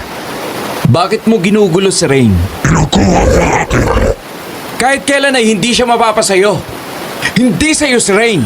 Matagal na siyang pinangako sa akin. Kaya narito ko para kunin siya. Hindi ko siya ibibigay sa isang demonyo na tulad mo! Huwag ka nang papatayin kita! Oo! Patayin mo muna ako! Bago mo siya makuha! Kung kaya mo! Galit na umangil ang aswang. Nagtangka itong lumapit sa amin ni Eric, ngunit hindi nito naituloy. Lumangoy siya pabalik sa pampang, saka ako kinandong ni Eric at tinapik-tapik ang pisngi. Rain! Rain! Gumising ka!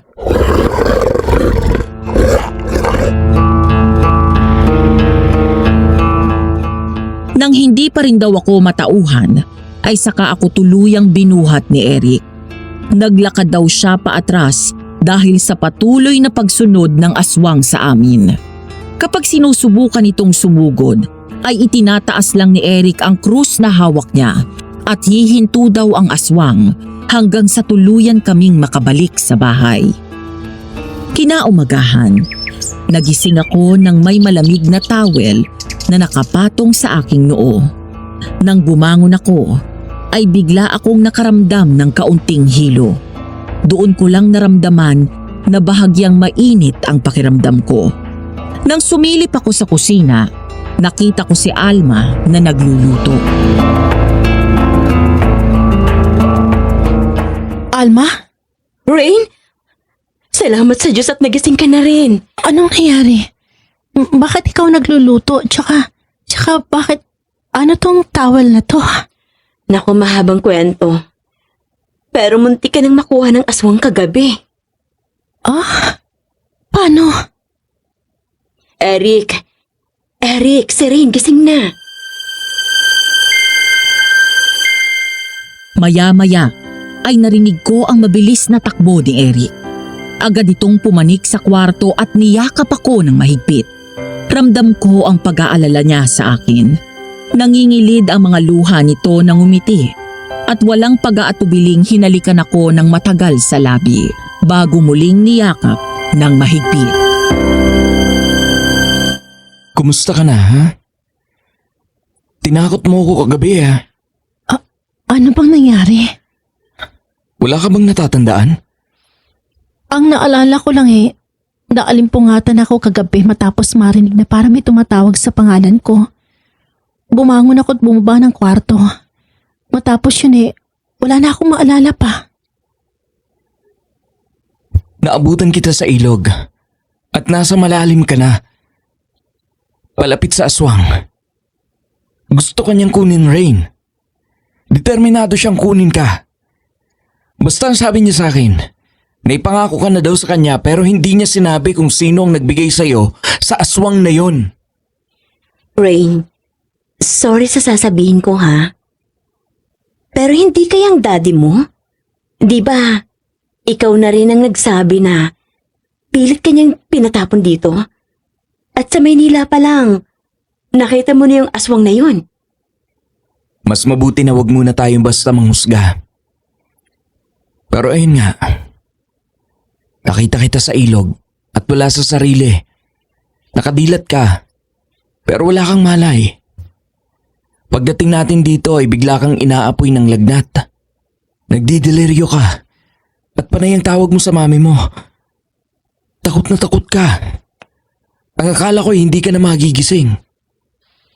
Sorry, pinag-alala na naman kita. Huwag mo nang isipin yon. Ang mahalaga ay ligtas ka. Eric, may ibibigay pala ako sa'yo. Ano yun? Eto kunin mo. Kumunot ang noo ni Eric. Gayon din ako nang ilabas ni Alma ang isang nakabalot sa lumang tela. Nang buklatin yun ni Eric, ay nasa loob ang isang ancient double-edged dagger. Sa unang tingin pa lang ay halata ng antigo yun, ngunit maganda pa rin at mukhang matalim.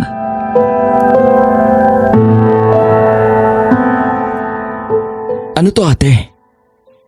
Ang sinaunang balaraw na may magkabilang talim. Isa siyang pamana pa mula sa mga ninuno namin sa side ni Mama. Ang sabi ng lola ko, mabisa daw yan na sandata laban sa aswang. Minsan na ikwento niya na nagamit na daw ng lolo ko ang balaraw na yan at pinatay ang isang aswang. At habang nasa bayan ako noong nakarang araw, nakapagtanong ako sa isa sa mga nakakatandang albularyo dito at nabanggit ko ang tungkol sa aswang. Galing daw sa lahi ng mga Aragas ang aswang na gustong kumuha kay Rain. Ang pagkakaiba lang, itong aswang na ito ay walang sungay. Ngunit sa laki ng pangangatawan, liksi at lakas ay pareho. Sabi niya, kung papatayin daw natin ang aswang, siguraduhin na tamaan ito sa puso, batok o sa mismong ulo para tuluyan itong mamatay. Pagkatapos ay agad na sunugin ang katawan kasama ang mga sanga ng sinukuan at kamangyan at insenso nang sa ganun ay mamatay din maging ang espiritu nito dahil may posibilidad na muling mabuhay sa ibang katawan kapag naiwan daw ang kanilang espiritu.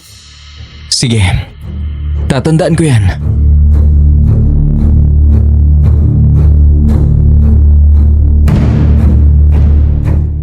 Isang gabi, habang wala si Eric at naiwan na naman akong mag-isa sa kubo, habang naghihintay sa kanyang pagbabalik, ay biglang dumating si Crisanto. Dahil maayos naman itong pumunta doon, maayos ko rin siyang hinarap. Agad itong tumingin sa bahay na parang may hinahanap.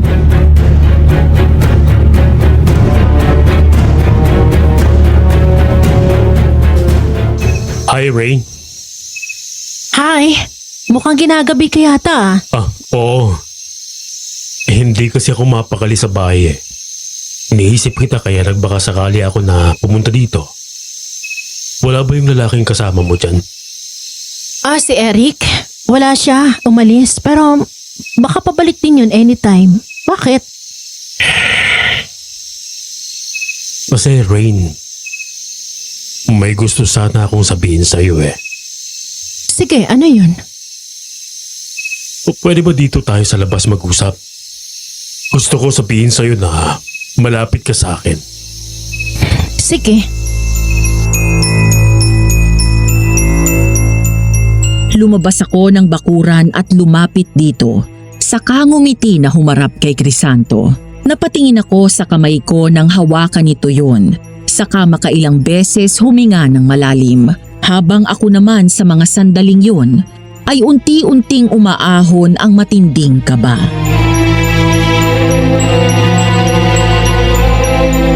Gusto ko lang sabihin sa'yo na gusto kita, Rain. Gustong gusto kita. At hindi na ako makatulog kakaisip sa'yo. Alam ko na may relasyon kayo ng lalaking kasama mo dyan pero sana bigyan mo ako ng pagkakataon. Sumama ka sa akin. I'm sorry pero mahal ko si Eric. At hindi ko siya maaaring iwan. Sabi ko na nga ba? At ganyan ang isasagot mo. Okay lang. Wala ka na rin namang magagawa. Dahil sasama ka sa akin sa ayaw at sa gusto mo. Anong sinasabi mo? Crisanto, ibaba mo ako! Saan mo ako dadalhin? Napasigaw ako ng malakas nang bigla akong buhati ni Crisanto at isampay sa balikat nito. Nagpumiglas ako pero baliwala lahat yun sa lakas niya. Mabilis siyang tumakbo papasok ng kakahuyan papunta sa ilog. Crisanto, parang awa mo na! Ibaba mo ako!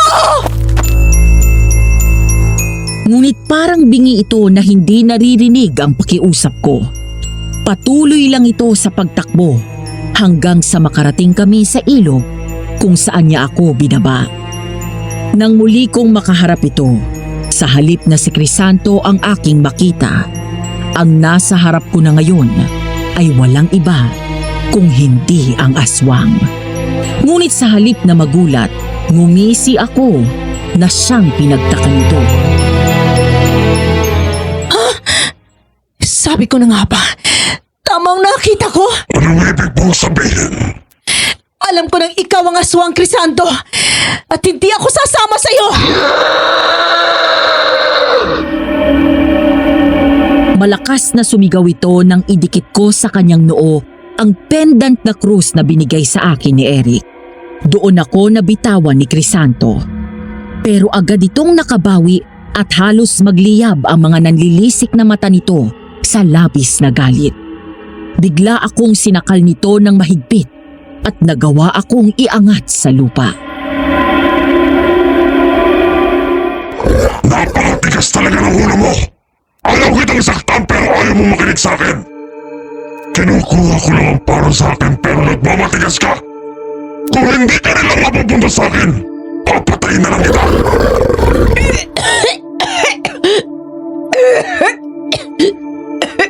Rain!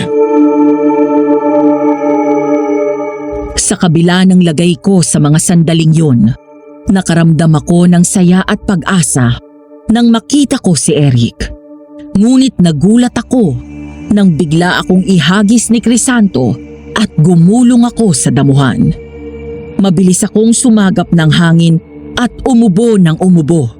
Samantala, sinugod ng suntok ni Crisanto si Eric na mabilis nitong naiwasan.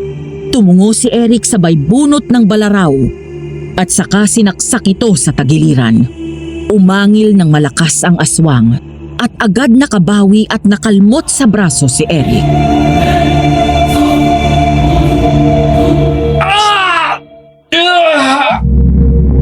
Muling sinugod ni Crisanto si Eric na nahablot siya sa leeg at sinakal. Pagkatapos ay binalibag nito sa lupa si Eric. Sabay taas ng kamay nitong mahaba at matatalas ang kuko. Kita ko ang labis na galit sa mga mata ng dalawa para sa isa't isa. Papatayin kitang lalaki ka! Inagaw mo sa akin si Rain! Kahit patayin mo ko, hindi mo pa rin siya makukuha. Dahil ako ang mahal niya. Huwag mo siya sasaktan, Crisanto! Pakiusap, huwag! Kung ito lang ang paraan para makuha kitang gagawin ko, papatayin ko ang lalaki ito! Kahit patayin mo siya, hindi mo pa rin ako makukuha dahil ako mismong papatay sa sarili ko! Mula sa likod ng suot kong pantalon ay binunot ko ang baril at tinapat ko sa sintido ko. Nakita ko ang biglang pagbabago ng reaksyon ng mukha ni Crisanto. Nakita ko ang takot sa mga mata niya at biglang binitiwan si Eric. Nang makahanap ng pagkakataon, biglang bumangon si Eric at sinaksak sa batok ang aswang.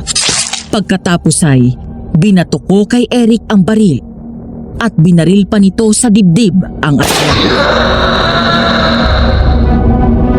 Bakit mo pinain ang sarili mo?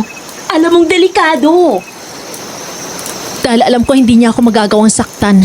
Paano mo nalaman ang lalaking yun ng aswang? Nung madaling araw na lumabas ako ng bahay na wala sa sarili at naabutan ako ni Eric na nasa ilog. Totoo na wala akong maalala na lumabas ako at pumunta sa ilog. Pero nang nasa tubig na ako, mga hanggang baywang ang lalim, doon ako natauhan at nakita ko na nasa gitna si Crisanto. Nakangisi habang nakatingin naghihintay sa akin. Maya-maya, lumubog siya sa tubig. At pag-ahon niya, isa na siyang aswang. Kahit takot na takot ako, hindi pa rin ako nagpahalata. Pero sa isip ko, panayang dasal ko na sana'y dumating si Eric. Kung ganun, sino ang nakaisip ng ideya na to? Ako, ate. Ayaw pa nga pumayag ni Eric nung una eh. Natatakot siya na mapahamak ako pero pagkatapos ng katakot-takot na labi ngayon, napapayag ko rin. Proud na proud ako sa'yo. Kahit natatakot ka, nilabanan mo para maipagtanggol mo ang kalayaan mo. Kailangan eh. Kailangan matuto ako ipagtanggol ang sarili ko mula sa aswang at kahit sa sarili kong ama.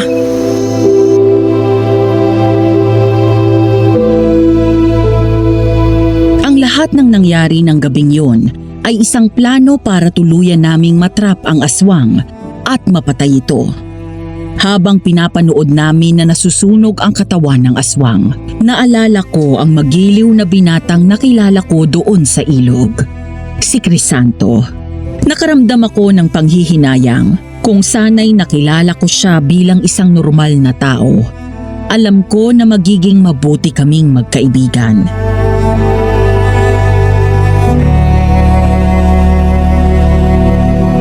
Sino ang sinasabi niya palagi na nagbigay sa'yo sa kanya? Ako. Gulat na napalingon kaming tatlo nang lumabas mula sa likod ng isang malaking puno si Mang Jun. Napaatras kami at agad akong itinago ni Eric sa likod nito. Lalo kaming naalarma nang maglabas ito ng baril at itutok sa amin. Umalis ka dyan, Eric. Hayaan mo gawin ko ang trabaho ko. Ninong, anong ibig sabihin nito? Ikaw ang nangako na ibibigay si Rain sa aswang? Ako nga. Pero bakit? Sumusunod lang ako sa utos, Rain. Pasensya ka na. Kailangan kitang patayin bago ako bumalik ng Maynila. Kung hindi, baka ako ang balikan nila. Sabihin niyo ang totoo, Mang Jun. Si Tita Susan ba nag-utos sa inyo patayin ako? Dahan-dahang lumapit si Eric sa ninong niya at umangat ang kamay. Bakas ang takot at pag-aalala sa mukha nito habang sinusubukang abutin ang baril na hawak nito. Mahigpit akong kumapit sa damit ni Eric habang nabalot muli ng takot ang aking puso. Ninong, kapag pinatay ninyo si Rain, babalik ulit kayo sa kulungan at baka hindi na kayo makalabas pa. Gusto niyo ba na makakulong ulit? Habang yung mga nag-utos sa inyo, malayang nabubuhay. Hindi na ako makaka-atras, Eric. Bina-blackmail nila ako. At kapag hindi ako sumunod sa gusto nila, baka i-amay nila ang buong pamilya ko at ipapatay din nila. Kung ganon, anong kinalaman ng aswang dito? Dahan-dahang binaba ni Mang June ang baril at napaupo sa lupa. Doon siya tumungo at umiyak. Maya-maya ay tumingin siya sa akin at biglang gumapang palapit at lumuhod sa harap ko. Nakaramdam ako ng awa sa halip na galit. Kung tama ang hinala ko, hinding-hindi ko palalagpasin ang lahat ng ito.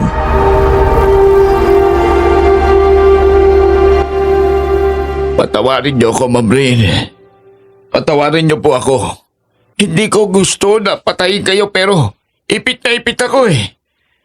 Ang aswang na yon, malaki ang pagkakasala ko sa kanya.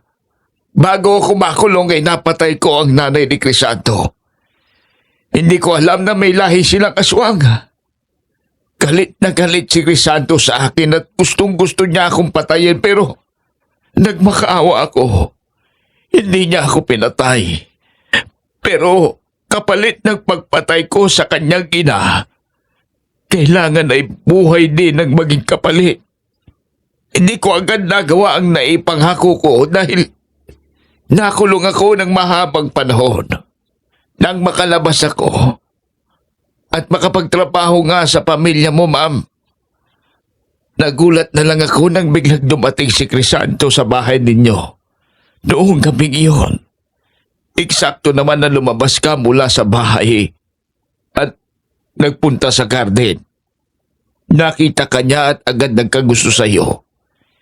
Ikaw ang ginihingi sa akin ni Crisanto, kapalit ng nanay niya na napatay ko. Kaya ba binigay mo ako sa kanya? Matagal tayo magkasama sa bahay. Buhay pa si Mami na ninalbihan ka na sa amin. Sa kabila ng pagre-rebelde ko, kahit kailan, hindi ko kayo pinakitaan ng masama. Paano niyo nagawa sa akin to? Dahil inutusan din ako ng daddy mo na patayin ka, ma'am. Ano? Dahil hindi kita kayang saktan, ma'am. Kaya naisip ko na mas mabuting ibigay na lang kita kay Crisanto kaysa patayin kita. Totally, ikaw ang gusto niyang kunin at natitiyak ko na hindi ka niya sasaktan. Yun ang dahilan kaya pinadala ka dito ng daddy mo, ma'am. Dahil ipinapapatay ka niya sa akin. Pero hindi ko akalain na makikialam si Eric. Hindi ko inaasahan na iibig siya sa iyo. Hindi ang tita Susan mo ang may gustong patayin ka, kundi ang daddy mo, ma'am. At hindi suicide ang kinamatay ng mami mo. Hindi niya nilason ang sarili niya. Ang daddy mo ang naglason sa kanya. Rain, may kailangan ka ring malaman tungkol sa akin at sa mami mo. Anong kailangan kong malaman? Hindi sa terminal ng bus ang unang beses kitang nakita. Dahil matagal na kitang kilala at binabantayan. Anong ibig mo sabihin?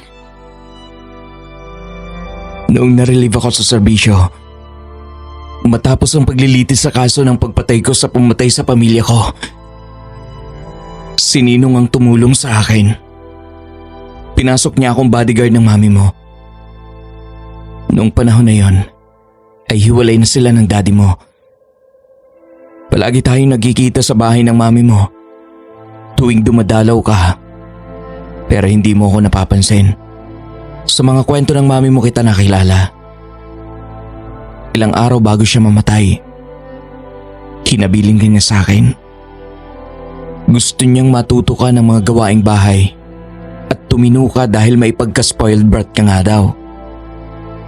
Nangako rin ako sa kanya na babantayan kita. Dahil palaging sinasabi ng mami mo ang pangamba niya na maaaring saktan ka ng daddy mo.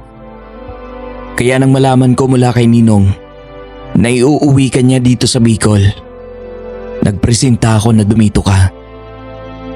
Pero hindi ko alam na may plano si Ninong na patayin ka. Mang Jun, bumalik ka sa Maynila at sabihin mo kay Daddy na patay na ako. Maynila. Pagpasok sa malawak na bakura ng mansyon namin, ay dumiretso sa loob si Mang Jun.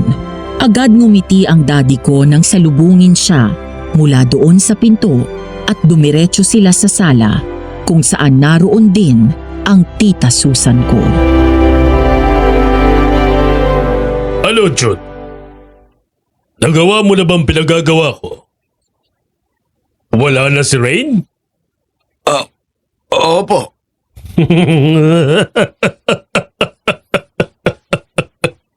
Mabuti kung ganun. Very good. Sa wakas, sa akin na mapupunta ang lahat ng kayamanan ni Melanie. Sir, dahil po ba sa pera, kaya pinapatay niyo sa akin si Ma'am Rain? May iba pa bang dahilan? Pero sir, anak niyo po si Ma'am Rain. Wala akong pakialam sa kanya. Ang pamilya ni Melanie ang dahilan kaya naging miserable ang buhay ko. Buka lang si Rain ng isang gabing pagkakamali. Pero pinilit ako ng mga magulang ni Melanie na pakasalan ng anak nila. Pinikot nila ako. Sa una pa lang ay wala na akong amor sa batang yon. Pinagpapasensyahan ko lang ang pagre-rebelde niya pero ngayon, wala na tayong problema. Napakawalang hiya mo talaga! Anak mo pa rin siya! Sarili mong dugo! Wala akong pakialam. Lalo ngayon at masusolo ko ng kayamanan ni Melanie. Mahal, mas yayaman na tayo ngayon. Hindi na kaya ng konsensya kong mga ginagawa mo. Kung alam ko lang na ganyan ka, hindi na sana kita pinatulan!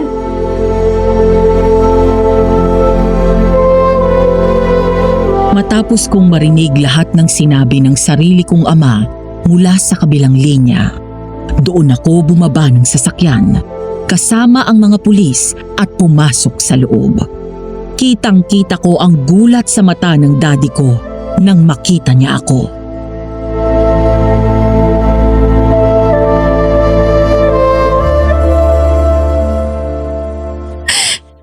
Pinalagpas ko ang kawalan mo ng pakialam sa akin.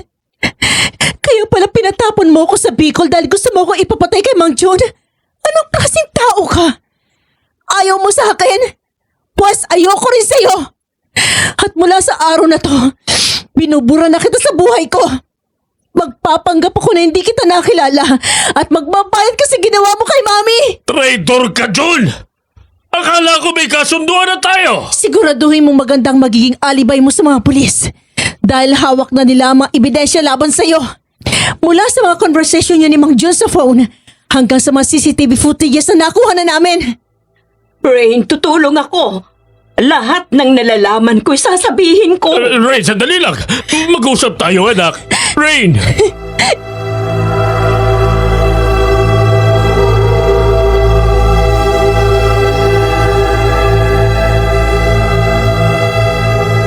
Napangiti ako nang bumaba mula sa sasakyan at salubungin ang pamilyar na ganda ng tanawin. Sa kabila ng hindi maganda at nakakatakot na karanasan ko sa lugar na yon, ay naging malapit na ang puso ko doon. Bukod sa ganda ng paligid, isa lang naman ang dahilan ng pagbabalik ko matapos ang 3 buwan.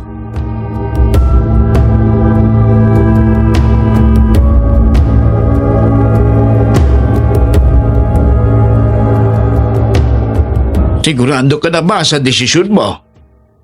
Tinalikuran mo na ang buhay mo sa Maynila para manirahan dito.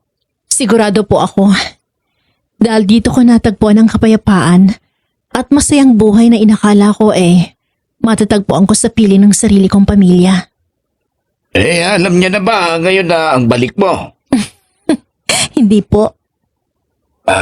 Ma'am Rain, Rain na lang po. Hindi na po kayo naninilbihan sa amin. sige Rain. Maraming salamat at pinatawad niyo ako. Wala pong anuman. Kalimutan na natin yon. Sige na, pumasok ka na. Ilang linggo na yan nagmumukmok dahil miss na miss ka na raw. Sige po.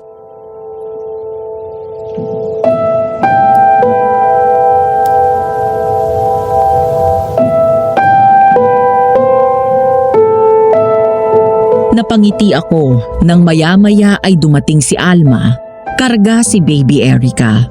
Excited akong pumasok sa bakuran habang hila ang 2 malaking luggage ko.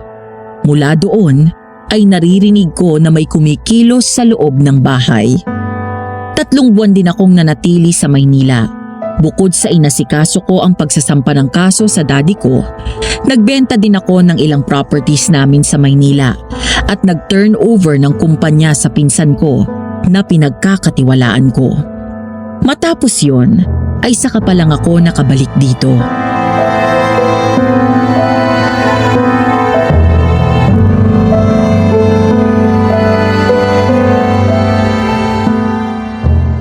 Tao po!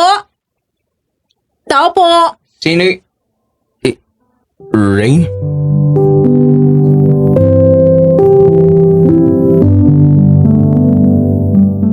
Napangiti ako nang makita ang gulat sa mukha ni Eric. Halos hindi ito kumukurap habang dahan-dahang lumalapit sa akin. Iniwan ko ang dala kong maleta at sinalubong si Eric. Pagkatapos ay ngumiti ako.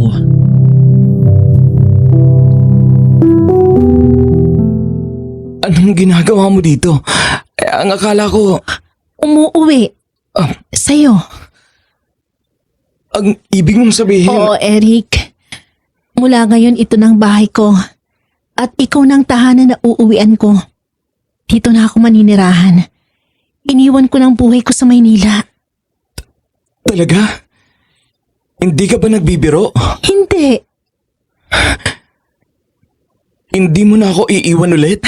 Hindi naman kita iniwan eh. Pumunta lang ako ng Maynila dahil marami ako inasikaso. Sa akin ka na? Habang buhay? Oo. Habang buhay. Kahit nakubo lang ang bahay natin. Mas gusto kong sa kubo tumira basta kasama ka. Kahit walang washing machine. Bibili na tayo. Kahit na panggatong ang nilulutuan mo. I don't care, Eric.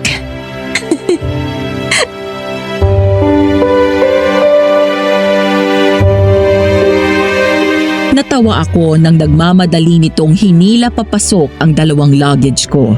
Pagkatapos ay tumakbo ito palabas at binalikan ako. Saka ako binuhat at sinampay sa balikat nito. Napalingon pa si Eric nang marinig ang malakas na tawa ni Mang Jun at Alma.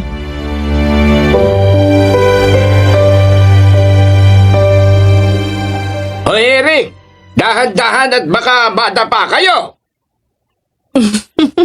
Sus, excited na excited.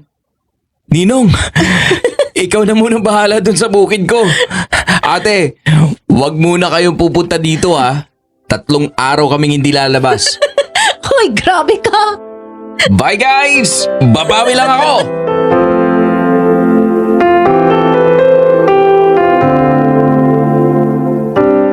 Noong unang araw na dumating ako doon sa Bicol, inakala ko na parusa ang naghihintay sa akin. Nagpaanak sa jeep, pinagluto, pinaglaba, humiga sa papag at ilang beses muntik makidnap at mapatay ng aswang.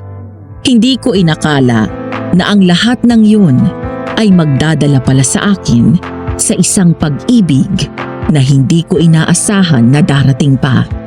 Kasalukuyan nang nakakulong ang daddy ko dahil sa pagpatay niya kay mami at sa ilang ulit niyang pagtatangka sa buhay ko. Kami naman ni Eric ay naninirahan pa rin dito sa Bicol. Kinasal na kami at may 3 malulusog na anak. Lumaki na ang lupa namin at nakapagpatayo na rin kami ng mas maayos na konkretong bahay. Minsan, Sa tuwing iniisip ko ang mga nangyari, hindi ko maiwasan na makaramdam ng lungkot. Pero wala na akong magagawa at nakalipas na yon. Kaya naman nangako ako sa sarili ko na bubusugin ko ng pagmamahal ang mga anak ko na hindi ko naranasan mula sa sarili kong ama.